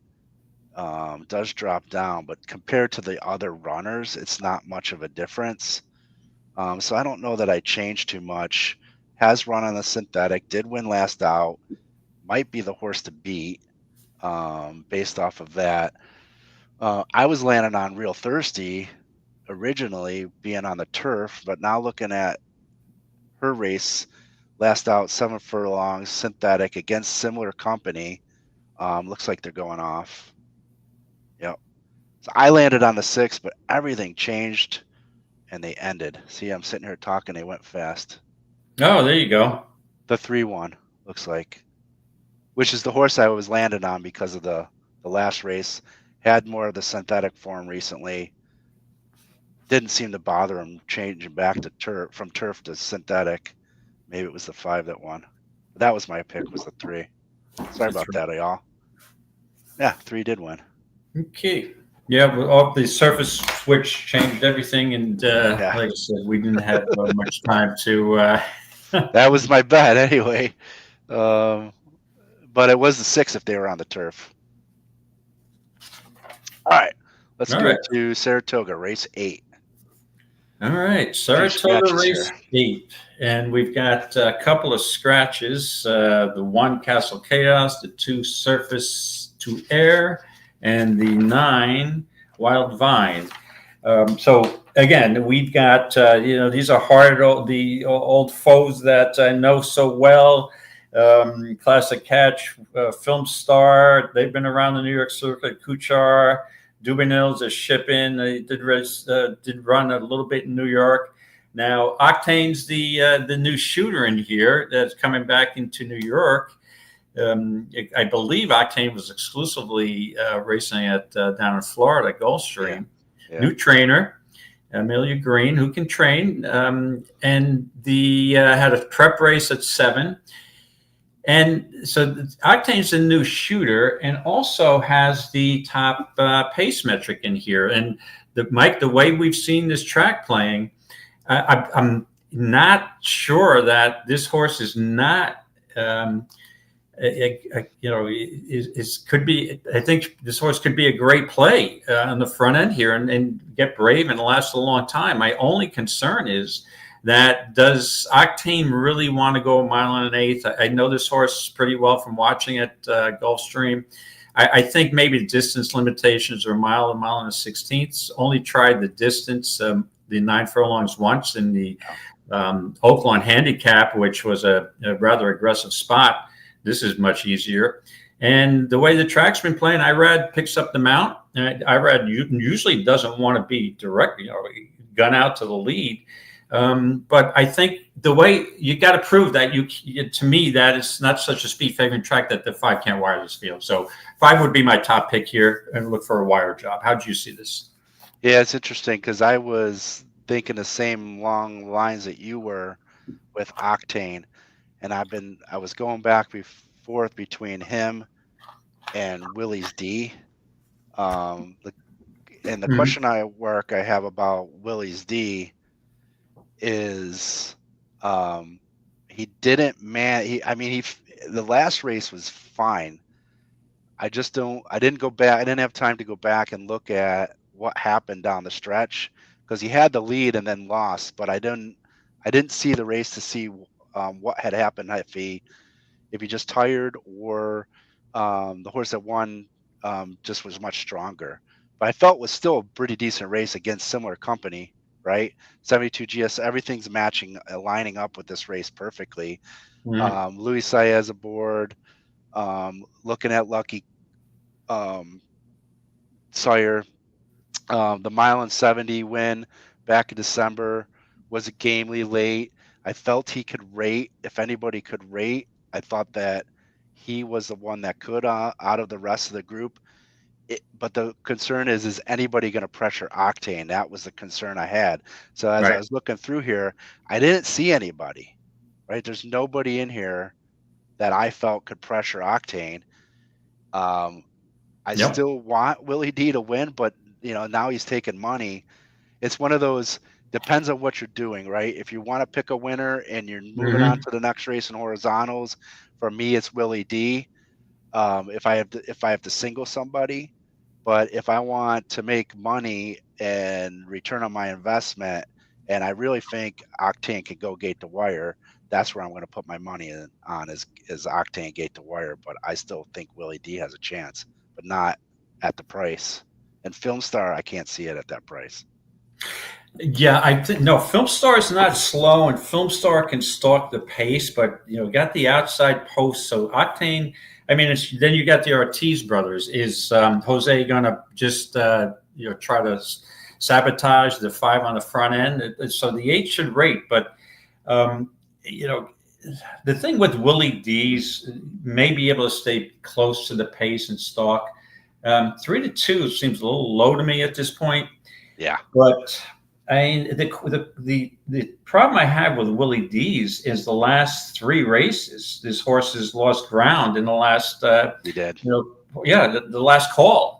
Right. Had a length lead, lost by a half length, 2 back, was second, and then lost it 4.5 lengths out, and finished third. Had the lead in the comeback race at Oaklawn, going to mile 16th. Had a length lead coming down the stretch and lost by a nose. So does this horse really want to go a mile and an eighth? That would be the question. That's pretty much it. Yeah, I think you're on it. Those were the 2 I was leaning. I prefer Octane at the price, and has the potential to take him gate to wire. Kuchar. Oh man, I can't bet this horse anymore. I'm sorry. Yeah, and also the long layoff. It comes out of the Jockey Club Gold Cup, a Grade 1 last year off the layoff. The horse will definitely need a race like that. Yeah, this horse is definitely, and that doesn't even come back in a prep race. It goes right to a mile and an eighth, right? So this is a tune-up race. Yeah, I would agree. And his recent works aren't all that spectacular anyway. They just seem average, and I don't know what kind of a workhorse he is either, but that could be the norm. Looking back, it probably is the case. That's just his normal work pattern. Right. But long layoff, I've been burned by him in the past. And then Classic Catch was another one, David. I don't know if you thought about him much with Fletcher and Johnny V. Those 2 are always dangerous, but recent form similar, right? He just seems to not, he makes up some ground, but not enough. I just don't think he has any late kick to make up any ground against the likes of Octane. It's gonna be too far back. Yeah, I mean, I do have some notes in this race, and my last note was going to be, and I didn't get it in. Classic Catch was just I've been on this horse so many times that and been disappointed, either bad trip or didn't get a pace up front, or there's always some excuse that this horse has. I thought this horse had ability last year, the year before it, and it's 3 for 19. So I am done with Classic Catch. Classic Catch can beat me here. I don't care.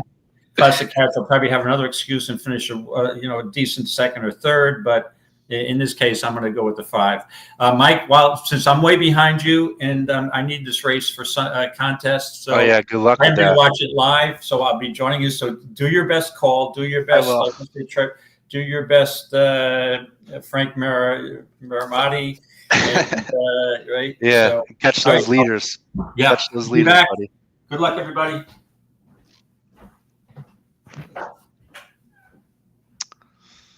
All right, they're approaching the gate. Back here. I never did get to talk about the Stanley Cup. I will do that. Patrick, I saw your comment, and I have to agree with everything you said, Patrick, if you're still there. I know your comment was way back. Everything you said is exactly what I was thinking. The only way the Oilers win is if Skinner stands on his head. He played great last night. If he continues that, they could keep up with these guys, no doubt. But he's going to win it or lose it for those guys, in my opinion. The Oilers are faster. The Panthers are stronger. It's a great series. If you're hockey fans or not hockey fans out there, these 2 teams are phenomenal. They were at it last year, and the Panthers won. They're back at it again. Last night's game in overtime was phenomenal. Talent on both sides, so they're off. Looks like 8 on the outside is trying to get to the lead, not going to get there. He's going wide into the turn. That's Film Star. Looks like Willie's D takes the lead with Octane right on his heels in second, followed up by Film Star in third and Dubinel in fourth alongside of Film Star, 2 back from Willie's D.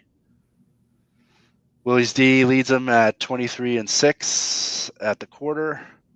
Still ahead by a length and a half in front of Octane, Film Star, and Dubinel about 3 back from Willie's D.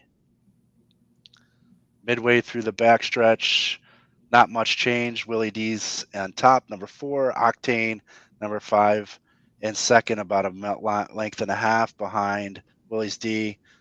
Then Film Star, Classic Catch is pulling up alongside of Film Star and getting in front of Film Star now on the heels of Octane in third. Octane starting to pressure Willie's D up front. Now half length next to Willie's D in second. Willie's D holding strong as they get around the far turn, hit the quarter pole. Willie's D still on top by a length. Octane took it wide and is falling back deeply. Classic Catch trying to catch up to Willie D. Still holding on. Willie's D fighting, staying straight. Classic Catch wanting to go into the grandstands. Still wide. Got to be about 7 wide, 8 wide. Trying to catch and didn't get there. Willie's D takes it on top, gate to wire fashion. That was pretty impressive by Willie D. I think with that race, Classic Catch probably could have caught up, but man, was he all over the track. Yeah, see, I had the wrong horse on the lead, so whoever gets the lead goes wire to wire. Good call, Mike. Willie D's could get the distance on a speed favoring track at the Spa. Yeah, Octane lost just momentum, man. He had a weird trip too, and then Classic Catch went wide. Oh, he went wide down the stretch. He was not running straight. He probably could have caught Willie's D had he run straight. Right, and he was running diagonally.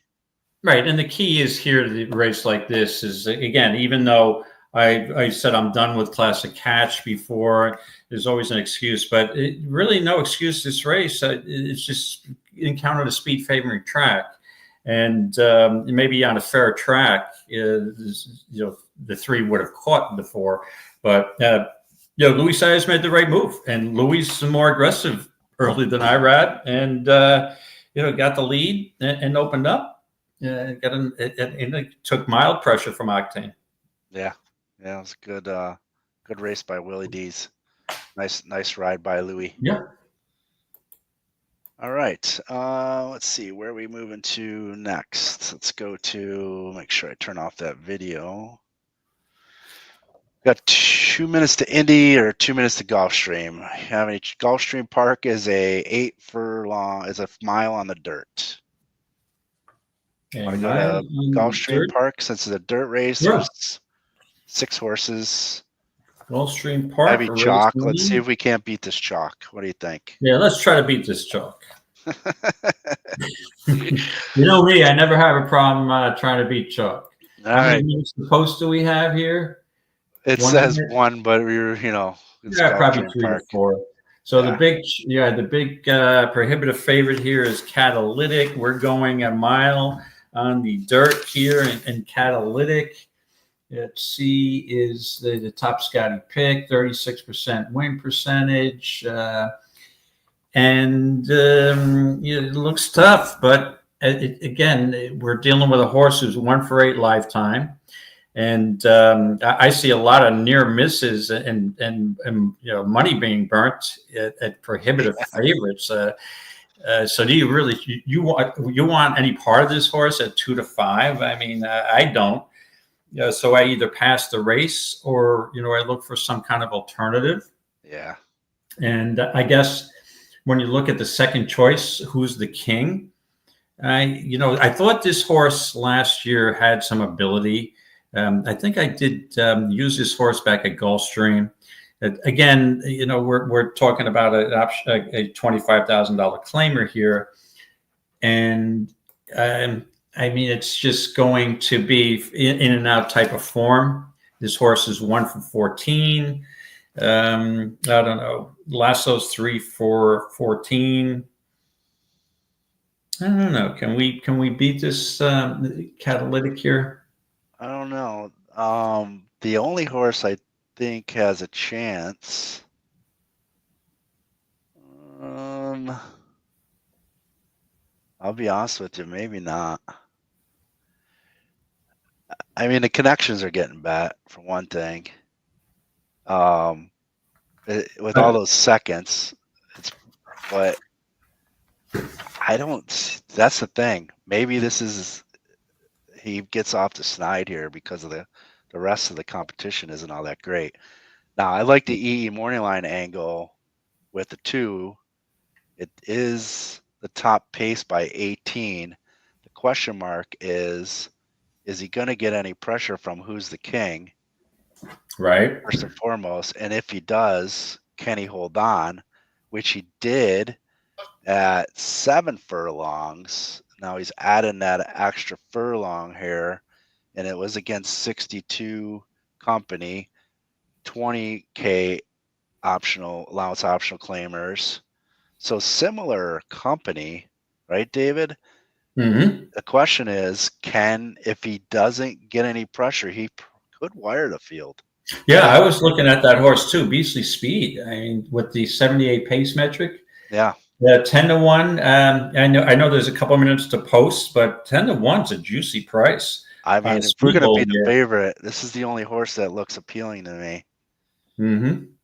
You know, I don't know if this horse. Yeah, I probably agree with you, but the last race at a mile is the concerning one, where he did get the lead and tired out, and just totally packed it in. Yeah. Right. That's the concern, is he might not like the right. mile. And also is in light today with the bug 113. Yeah, that's true. I don't know. I guess that's, again, we want to beat the favorite. He's probably the closest. All right, they're getting into the post here. I would probably opt for I don't trust that 2. I'd probably opt for the Chilean 3. bred, the Thor. 3. I'll stick with it. I'll stick with the 2. I'll go with Who's the King. 5 Eyes on Sky Stars to gate number 5. Right, good luck, everybody. If you're trying to 2 back just waiting on Lasso. Shot. And heavy favorite Catalytic to the outside. Plus, I like the name Beastly Speed. They're in the gate. Speed. And they're off. That's a good hockey name. And a fairly even start. Catalytic from the outside is flashing some early speed. Beastly player. Speed along the inside is right there as well. Lasso is running in that 3rd spot. Who's the King is in between runners. And then it's 5 Eyes on Sky Stars, who's at the back of the pack with the Thor. Only about 3.5 lengths covers them as they charge onto the main track. Beastly Speed has an air lead, up top by 3 parts of a length. Who's the King's racing second. Catalytic has a nice trip in 3rd. And then it's the Thor who comes along the inside to be 4th. Lasso is up on the outside. And the trailer is 5 Eyes on Sky Stars. 24 and 3/5 seconds was that opening quarter. It's still Beastly Speed up top. Who's the King is second. Catalytic on the outside 3rd. The Thor starts to get urged a little bit along the inside. And then it's Lasso who's 5th with 5 Eyes on Sky Stars.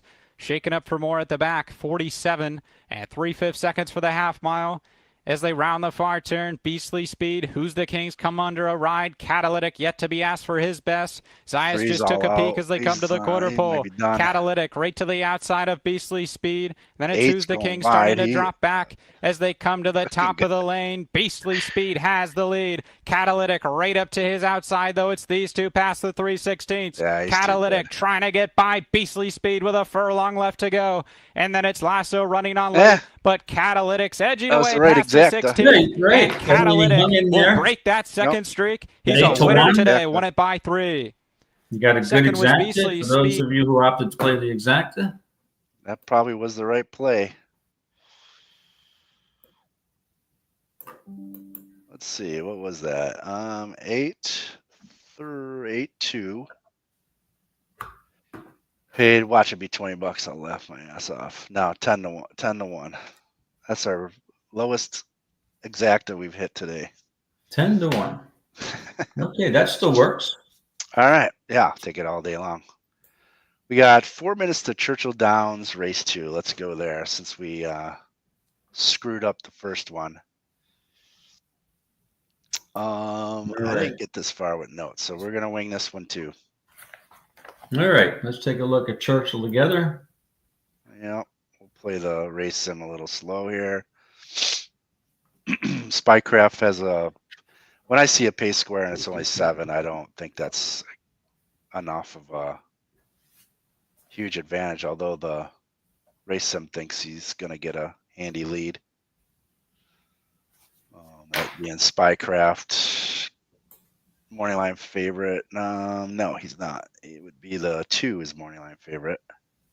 Current favorite. Shows Spycraft tailing off, and then a bunch of closers. 4 being the top, gets the gold badge. Top win percentage, top GSR, top pick. Wins 32% of the time with an ROI of 7% and in the money 68%. Those are pretty decent numbers for the 4. GSRs are all pretty consistent, nothing outstanding there. These are 4-year-olds, so they probably have some semblance of form. GSR, unless they're changing distances, and surfaces are usually not that important. And same thing with SOR. So it looks like a very competitive group, David, just by EE metrics alone. So now yeah, this looks like a very difficult race. And again, we brought this up before. The first thing I do when I pull up EquinEdge to analyze a race, especially with limited time, is I pull up the pace metric like you do, and then the race sim, just to see, if someone's got a huge pace advantage. With Spycraft has one, but it's not a gigantic pace advantage, only a 7 point, and then you've got a 40 and a 40. So yeah, it's and Spycraft is coming off a win and just missed the race before, second, off the layoff, third off a layoff, and stretches out though. That's the key here. Can Spycraft stretch out? This horse, I'm sure, has. This horse has been around a while. This is an 8-year-old horse. I think I remember Spycraft running at longer races. Let me see if we go back to all here. Yeah, not so much. It seems like they're mostly sprint races. Right. So the GSR, there's like a 5 or 6, 1, 2, 3. There's a 5-way tie for top GSR. So that doesn't tell us much. Doesn't. And then with these older horses too, they pretty much have figured out what they can and can't do on surface and distances. So GSR metrics usually not as influential in my decision making anyway with these older horses. So if I was to say that this pace is going to be, the 7's going to falter, although you look at his recent form, he doesn't show much speed, early speed, and he's been more of a rating stalking type, right? So maybe he just gets the lead by default, although the 2 does show he can get to the lead. Might have some early speed, and that might be the horse that does get the lead, and the 7 does sit off of the 2. With the 2s, 58s, 62s, 9 of 30. Let's look at their 4 of 6 in the money at this distance. They're getting too close to the gate. Does have a win. Yeah. Yep. The thing is, Mike, I just I have a little off to offer here. I think after looking at this race and knowing how hot the David Jacobson barn has been recently, I like I'm going to use the 3 executive action. That draws a better post today. Had the 8 post last time out, draws the 3. Starts the pace or is right close to it on a mile. Cuts back. I like. There should be enough pace. They're off. Okay. So you're on that. I'm going to go with the badge, the Metatron's Muse. In the gate, and they're off. All right. So I would use the 3. I got shut out. Are you doing a call there, Mike? Oh yeah, we'll get. So they are already off in the first quarter, 23 1/4. Spycraft in front. Closely behind him and on his inside is Cozy, my boy, who actually is starting to take the lead over Spycraft. And executive action Looks to be 2 off the pace of Cozy My Boy, and Shot of Courage on the heels of the 3 Executive Action. As they round the far turn, still has Spycraft style again ahead of the lead. Cozy My Boy with Executive Action flying on the outside on a 3-path, and it looks like who's that in the center there? The 1 on the outside, Proven Hope trying to battle down, and they got 5 wide, 4 coming off the inside of the rail. Metatron's Moose taking the lead ahead of the 1, Proven Hope. Proven Hope now takes the lead over the 4. They're battling down the stretch, head to neck, and it looks like the 4 got him by a nose over the 1, Proven Hope. So Megatron 4 over 1, Megatron's Muse. Former $5,000 claimer, claimed for $5K, wins today, won for $12,500, and now wins a overnight allowance. Not a bad claim.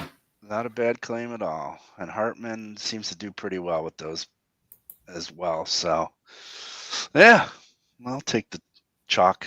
I hear you. It works better than turning up, right? Yeah, I didn't think he was the chalk at the beginning, but all right. What do we got next? We got Woody race 6 in 5 minutes. Let's go to Woody race 6. Okay, we'll go to Woody. And then I think we're going to conclude with, if I'm not mistaken, we got half hour? I think Churchill Downs race 3 is our last race of the day. Right, and so we'll get in the 9th. Originally scheduled, the 10th was supposed to be our last race. Yeah, it was supposed to be. With the power outage, it delayed the posts. So we are going to depart. The last race we're going to cover is the Saratoga 9th, correct? Yeah. Right, yeah. and then last race at Saratoga, then we'll go Churchill Downs 3rd. So yep, that's it. So we're going to Woody. Woody race 6. The 6th race. So let me pull it up on my EquinEdge. Yep, I think I got to this race. Yeah, I had a strong opinion. Of course, it's the chalk. The problem is I'm going to bet chalk, especially at 4 to 5. I got to pair it up with something. And let me get to my Woody notes real quick. I think the last race I didn't have a strong opinion in, so that therein lies the problem, right? Mm-hmm. So I can't really make a case. He's 2 for his last 2. Can't make a case for any other horse. Maybe there is a case to be made for another horse, but Gizmo's BFF, 2 or last 2. At the same distance, same conditions against 54 SOR in a rating fashion. Looks like a pretty decent horse as of late. Won his race before that 2 weeks prior at 6 furlongs. And, if you look at the rest of the horses, I just don't think there's anybody else that could beat him. If I had anybody else I was looking at, it's the long shot. The number 1 here, Very Savvy, did win coming off a layoff back in December at the same distance. Again, similar 48 SOR, came from 4 lengths off, and then just romped, won by 3.5. So it's got that late kick. The question is if Gizmo's BFF gets the lead, I don't know if anybody else is going to catch him. The 7 might pressure him a little bit, David, but I can't see if he gets the lead or she gets the lead. I just don't see anybody else beating him. Now, if for any reason she gets any pressure, that's why I landed on that 1. Is just because of that recent kick. Yes, she's coming off a layoff, but her training's decent. It's not exceptional, but it's decent enough. And that impressive win last time out is really what I'm banking on, to be honest with you. Right. So you're on board with the 5. Yeah, I'm chalking it out, but the 1 would be the horse I would put second, or like I said, if the 5 gets any kind of pressure, the 1 is the one I get a chance of possibly beating them. Mm-hmm. Yeah, I'm looking here, and again, there's another race at Woodbine. I don't really have a solid opinion, but I did take a longer look at a horse who I'm thinking may possibly improve. It's the 8 Gabby Squared, third time off a layoff. And again, I mean, usually horses off of, and it wasn't a long, long layoff. It was only, I would call it a freshening, 3 or 4 months from January to May. But, did race against the favorite in the last 2, and was 3 lengths within in the 6 furlong sprint on May 4th, stretched out to 6.5, and was again ran kind of evenly, no factor in each race. But maybe the third time off the layoff may improve a little bit here. But I'm on board with you. I don't really can't foresee any scenario where the 5 is not really tough to beat. So I would think I would try to get the 8 to hit the board here, 5-8 exacta. All right, sounds good. If you're 5'8", I'm 5'1". No, you're pretty short. Cephalo will. That's a bad joke, as my grandson would say. And a dad joke. 2 horses to load for the start. Cephalo and Gabby Squared will go to the outside. Stand by for a start.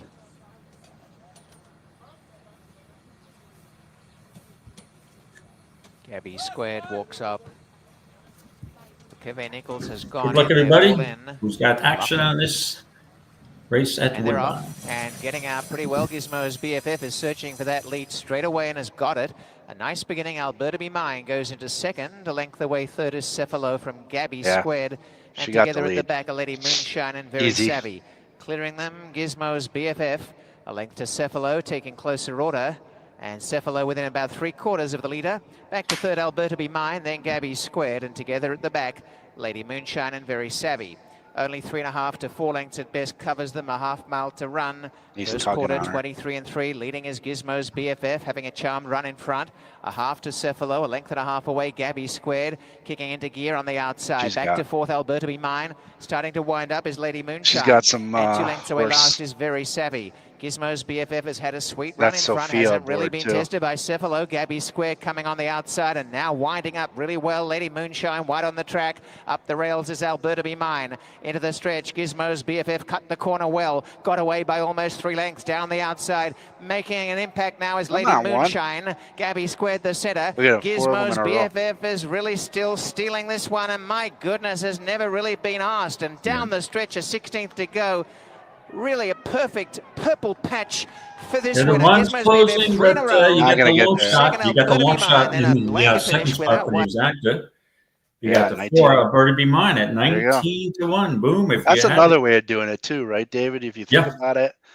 I've done that before. If I don't have any opinion about anybody underneath, I'll just take the top 2 long shots and throw them under there. Some of these tracks like Mountaineer and stuff like that, I do that a lot. Oh, yeah. Yeah. Absolutely. All right. Looking for value, and there you go. All right, let's go to Saratoga race 9. We got 7 minutes. That gives us enough time to get through this bad boy.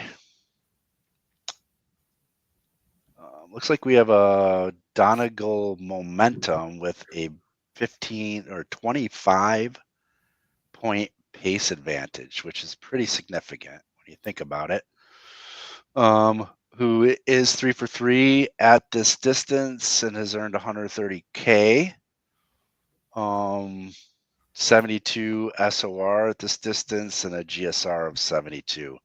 So solid EE metrics for that 5 Donegal Momentum.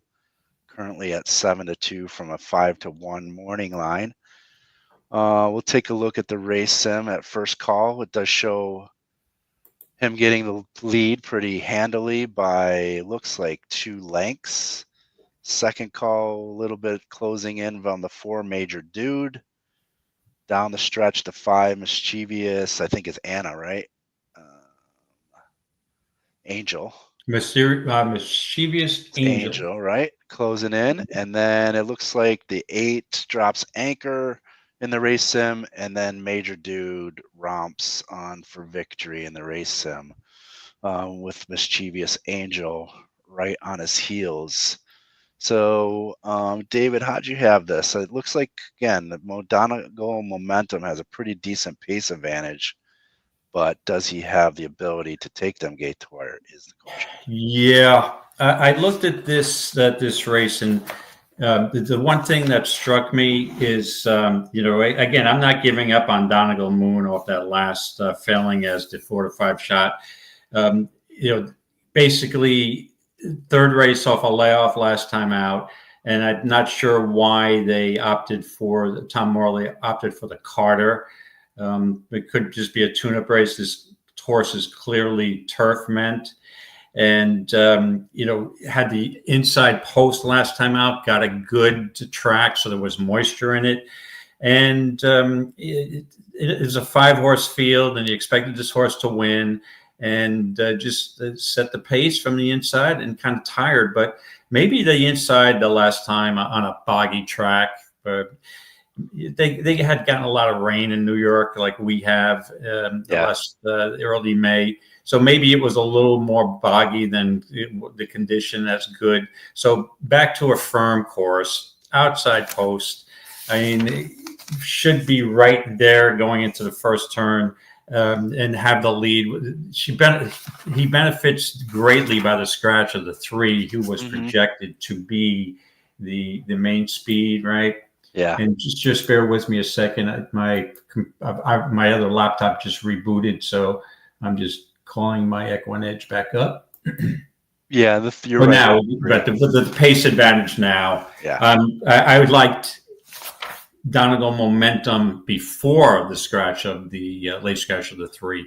So I like Donegal Momentum even more. A Major Dude, obviously, and Major Dude Alpha's form is definitely a major contender here. The issue is a closer needs a perfect trip and needs the pace up front, and I don't think you're getting that pace that the horse likes. And Intellect, I mean, this horse is a closer. And, European, comes from France and had one start at Keeneland.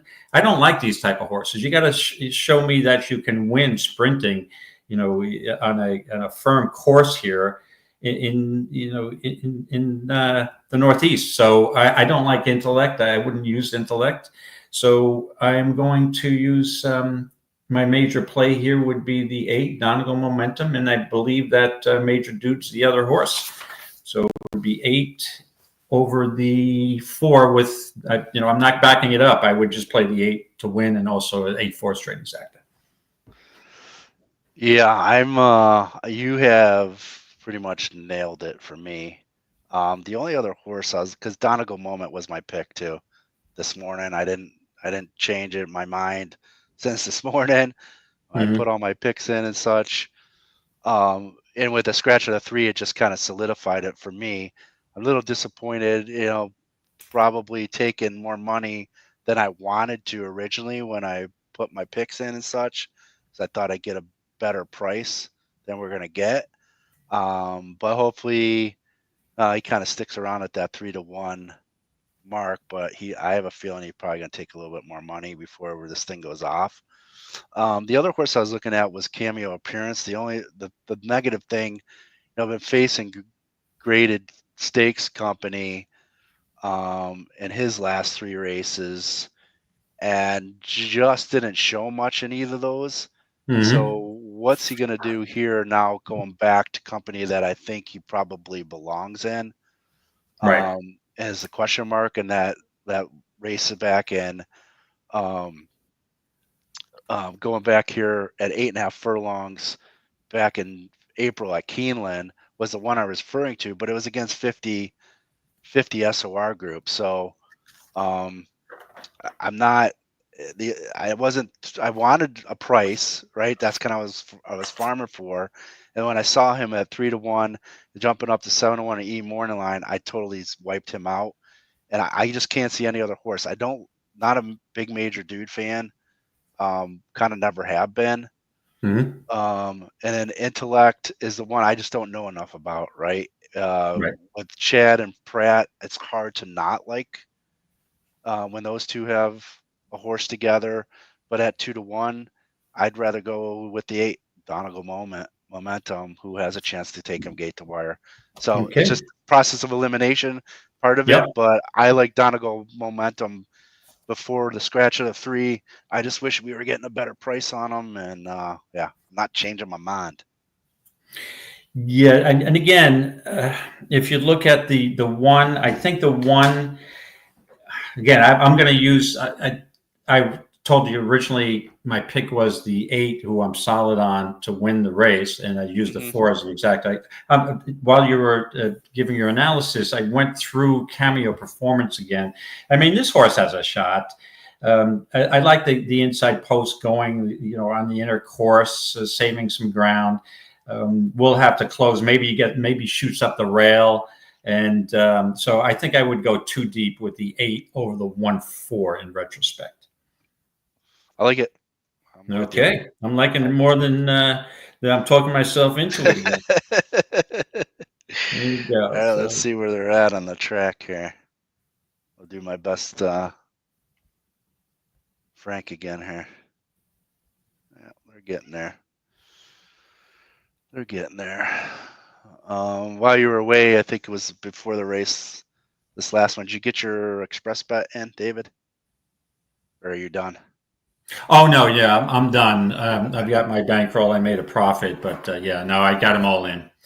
So I reached out for Octane as my last play, figuring I got a 5-1 shot. I need there's no way I'm going to catch anybody. Yeah, I was giving my analysis of the Stanley Cup. Betting the 8 here with a 1 over 8 backup. All right, Chris. And then Jeffrey. Oh, you want to look at a double, huh? Real quick. Oh, I haven't. I'll let you take care of that, Mike, because I absolutely have no opinion in that 10th race. It's a race I wouldn't play. Oh, the 10th is you might as well throw a dart, put, 12 are they loading? Is Saratoga loading in the gate? Not quite. No, they're getting out of the grass now, and they're. All right, tell me when they're loaded, almost loaded. I will. I want to watch this race live. Yeah. So and for some reason I've been trying to work with getting my feed up to your level, and the same thing with Scotty's show. What's weird, David, is if you go through the multiplayer that we use to share with everybody, it's a direct feed with the track, so it's even faster. So we're getting it almost pretty much real time, whereas like our ADWs, we're getting it near real time, and then it depends on speed whether it's near real time or not even close to near real time. But yeah, they're not even loading a gate or loading a horse yet. It doesn't look like. The only thing I'll say, looking at the post parade and going to the gate, the 8 looks like he's lathered up a little bit. Yeah, I noticed that. They're in the gate? Yeah, they're halfway. All right, Mike, I'll let you take it from here. I'll join you after the race and give it your best shot with your race call. You got it, buddy. Thank you, Matt. Yeah, Jeffrey, I have no clue, man. That last race in the 10th. I put my bets in the little group that we're doing it, and I'll tell you that I'm on Mo for sure, but that's not a confident bet. Mo for sure would be the number 6 horse at a price, but all right, and they're off. Looks like the 8, who's all lathered up, took to the lead as they approach the first turn. Some pretty lengthy strides by that 8 to get to the lead. A lot of effort there for Donegal Moment. Not a fan that he's all lathered up, but he's got about a length and a half lead over Mischievous Angel and Major Dude. Major Dude's creeping up alongside of Donegal Moment. Looks like Irad's got him under wraps. He kind of pulled him back a bit on Major Dude. He's dropped back to third and 2.5 lengths back from Donegal Moment, who leads them around at the quarter at 24-3. Again, Donegal Moment in front of Mischievous Angel, who is right off his heels, with Major Dude off the heels of Mischievous Angel, and Depiction, the number 7, is right behind Major Dude in fourth. They're rounding the far turn. Donegal Momentum starting to get a little bit of pressure from Mischievous Angel, but still holding strong with the lead by a length. Major Dude trying to come up along the outside of Donegal Moment. Donegal Moment holding strong with Major Dude up on his heels. Doesn't look, and Donegal Moment gets in a second gear and just mows him down. Here comes Intellect flying down the outside, trying to catch him, but it's not enough time. Donegal Momentum gets the win with Intellect flying down the outside for second and Major Dude fourth. Your time, 1 minute, 34 seconds. I suck at this. Anyway, easy money, loose lead on New York. You got it, Chris. He looked a little, peaked there around the turn, but man, he put it in a second gear there. Nice race by Donegal Momentum. Very easy scored set, relatively modest fractions, spaced it out, and had plenty left coming down the stretch. Definitely. And a 2 was flying. 2 was flying, that's for sure. All right. I think we're moving up to our last race. We'll go to Churchill Downs. Oh, geez, there's 4 horses. You got to be kidding me. Churchill Downs, a 4-horse race. Hey, we have a good chance to hit it then. Well, what the hey? Let's see what's after that. Oh, man. Yeah, we're going to have to call it because I got to attend to things or David. I need to go at 6 also. Yeah, my grandson's birthday is today, and he's got a baseball game at 6, and then I got to feed the dogs, and my one dog suffers from seizures, so he's on a protocol at 6:15 anyway. So I don't want to disturb his protocol. I got to keep him on that. Knock on wood, he's been great ever since we've changed protocol for him. So. Oh, good. Glad to hear that's a good thing. All right, big whopping 4-horse race, so this shouldn't take us too long, and we can maybe wing in some Belmont if we want to. Sure. So, what do we have? A couple minutes before this race? Yeah, we had 7 minutes. You want to do talk Belmont, or you want to? Yeah, I don't think there's much. Why don't we talk Belmont? I will let you go first and get your opinion on how you see the race, and if you have your wagering strategy already planned out. Let me pull it up on EquinEdge. Yeah, that's what I'm doing here. So I'll be honest with you. Journalism and sovereignty, everybody's looking forward to this, right? The rematch. Mm-hmm. Should have journalism have won the Derby? Should he be going after a Triple Crown? Gosh, that would be awesome, but it's not going to happen. So let's just squash that for now. Right. With that being said, this is going to be an awesome race between those two and see what happens. Now, if you say it's going to be awesome, I want to see these two race against each other, that's great. But am I going to make money and betting one of those two solely on a winner? The chances are no, right? If you're just going to play a win bet here and you want to bet on journalism or sovereignty and make a ton of money, you're going to have to lay down a bunch, right? So that being said, what do? Do you look for somebody else that you think has a chance to upset these two because they are going to try to battle each other? They have similar running styles, right? So, is there somebody that could take it on the front end? Or is there somebody that can sit just off the pace that's more of a rating, closer stalking type that you think could get it that's better than a stalking type of journalism and sovereignty? I don't see that. Baeza probably is the one that comes to mind, right? Mm-hmm. Automatically, who came in third in the Derby. That was one of my 2 Derby winning picks. Burnham Square was my other. Unfortunately, he had a horrible trip, got banged around, and I'm looking forward to his race this. I think it's Sunday at Churchill Downs. He's waiting in the Matt Winn, I think it is. Hopefully he gets his revenge. But that's kind of how the way I'm looking at this race, without even looking at the metrics and just looking at past performance and knowing these horses the way that I do. You know, the one horse I thought had a chance to take them on the lead was Rodriguez, but not anymore. He's now got some pace to deal with. And then I'm not quite sure he still likes that distance, to be quite honest with you. Right. CC, have a good day, buddy. Thanks for stopping by. Take care. Hey, Chris. Thanks.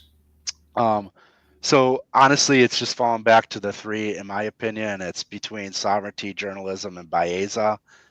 And for me, I'm going back to the well. I should have bet Sovereignty in my Kentucky Derby betting challenge. And I should have bet that exacta, and I didn't do it. And I feel that he's fresh. He's a very strong horse. He's strong-willed. I know so is Journalism, but I'm going back to the well of Sovereignty, the bet I should have made in the Derby.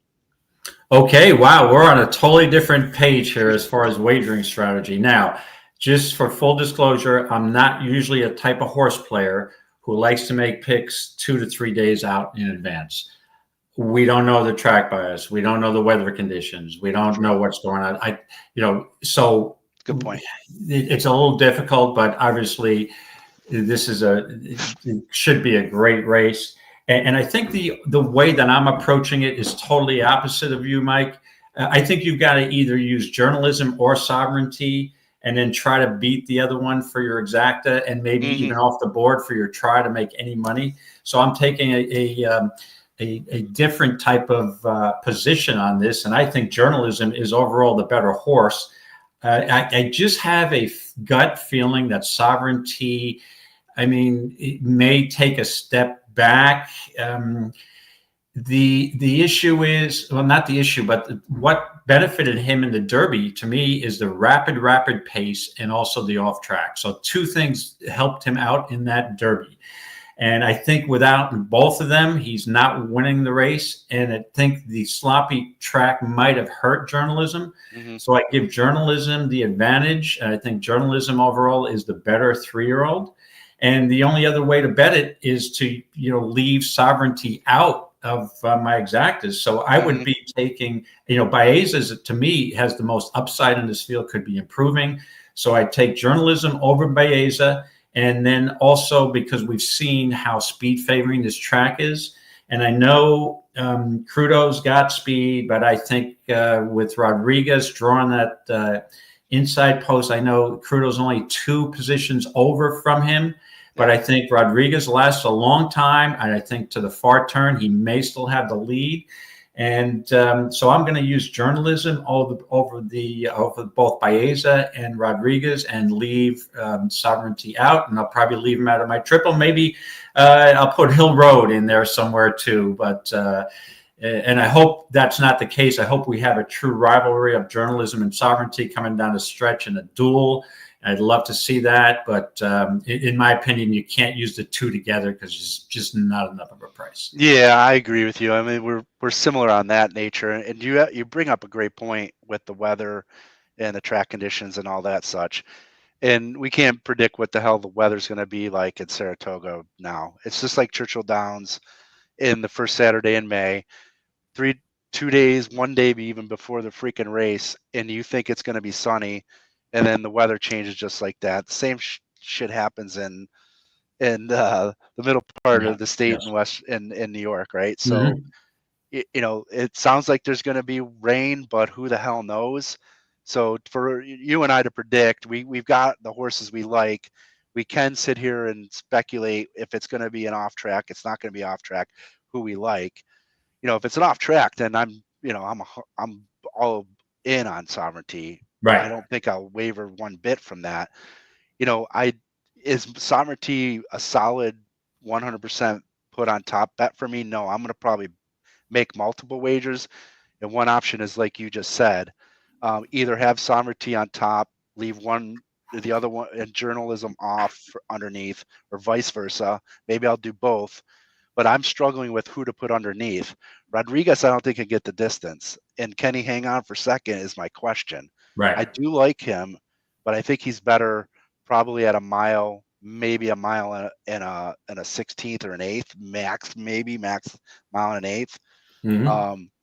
So can he hang on? So that's where I'm looking at maybe a Hill Road to come in from way back and pick up the pieces, maybe at second or third, but I don't know if he's good enough to get second. So I'm struggling with how to bet this race, to be quite honest with you. It may not be a vertical wager for me. It may be more horizontals with some of those other doubles that they got, those special doubles going into this race. So that's probably where I'd lean. And I haven't looked at that yet to give an opinion on how to play any doubles into this race, David, but that's the way I would look at it. I would look at doubling into this race with those special wagers. Right. Which is another way to approach it, and I probably will have some action on that end also. But and as far as on the hill, the hold on a second. Oh, Hill. Hold on. Did I say on the hill? Yeah. Hill Road. I'm sorry. On the Hill is a James Bond horse. Don't like to confuse it with Hill Road. Hill Road did impress me in a Peter Pan, though. Yeah. I mean, it looks like a true distance horse. Yeah. And, maybe the mile and a half would have even been better. Would have been better. And again, the thing is, he doesn't have much speed. Well, I know journalism doesn't, and Sovereignty's got the lowest pace back. But maybe the three of them will be flying. But Hill Road, I think, going forward, is a dangerous horse stretching out. And maybe he's meant for, distance races on the turf. I don't know. Yeah. But, So it should be an interesting race. And I'm looking forward to Saturday, and don't forget tonight about the weekend preview show, and the boys will be covering all those races. Yeah, we'll wrap up with that, with the shows going up. I know you guys you're not having the NHC tomorrow, right, David? Correct. No show. No NHC tomorrow. The preview show tonight with Oldie. I'm not sure who's going to be with Oldie. I was going to try to help out, but unfortunately I can't with everything going on. Preview show tonight at 8:30 Eastern. And then I think 2:20 on Saturday starts the Belmont Stakes all-day racing. So we're starting at 2:20. Lots of guests. I think you check out the EquinEdge X handle there. You'll see who's going to be on. I think, David, are you going to be on for a little bit? Yeah, God willing and schedule willing, I plan to be on from 2:20. I'll be on the early ship 2:20 to 4-ish. Nice. We got yourself. I'll be on late. Derek, who you guys are familiar with. We got Emily Gullickson's going to be on for quite a bit. Matt Miller will be on as well. Scotty's going to be on. So we got quite a few people popping in and out. I think even Justin's going to try to pop in as well. Right. But Oldie's going to be the mainstay and the workhorse for the day. So, give Oldie your time and attendance. The guy's a hard worker. So please join us on Saturday. Right. Give Oldie the props that he deserves. The guy works hard, does a lot for the show, and does a lot for EquinEdge. So thank you, Oldie, for all that you do. And thank you all for tuning in. David and I will, again, hopefully try to be with you all. Actually, might not be there next week. We'll see. David, I'm going to probably be in Vegas if all goes well with my wife. We have a trip planned, so great. If that for some reason gets canceled, we can maybe have our show next week as well. Okay, so let me know. And good luck, everybody. Mike, it's been a pleasure. And you too, buddy. The show on Saturday. And good luck, everybody, and happy Belmont Stakes weekend. Enjoy. Yep, good luck, everyone. Take care. See you again soon. Bye-bye.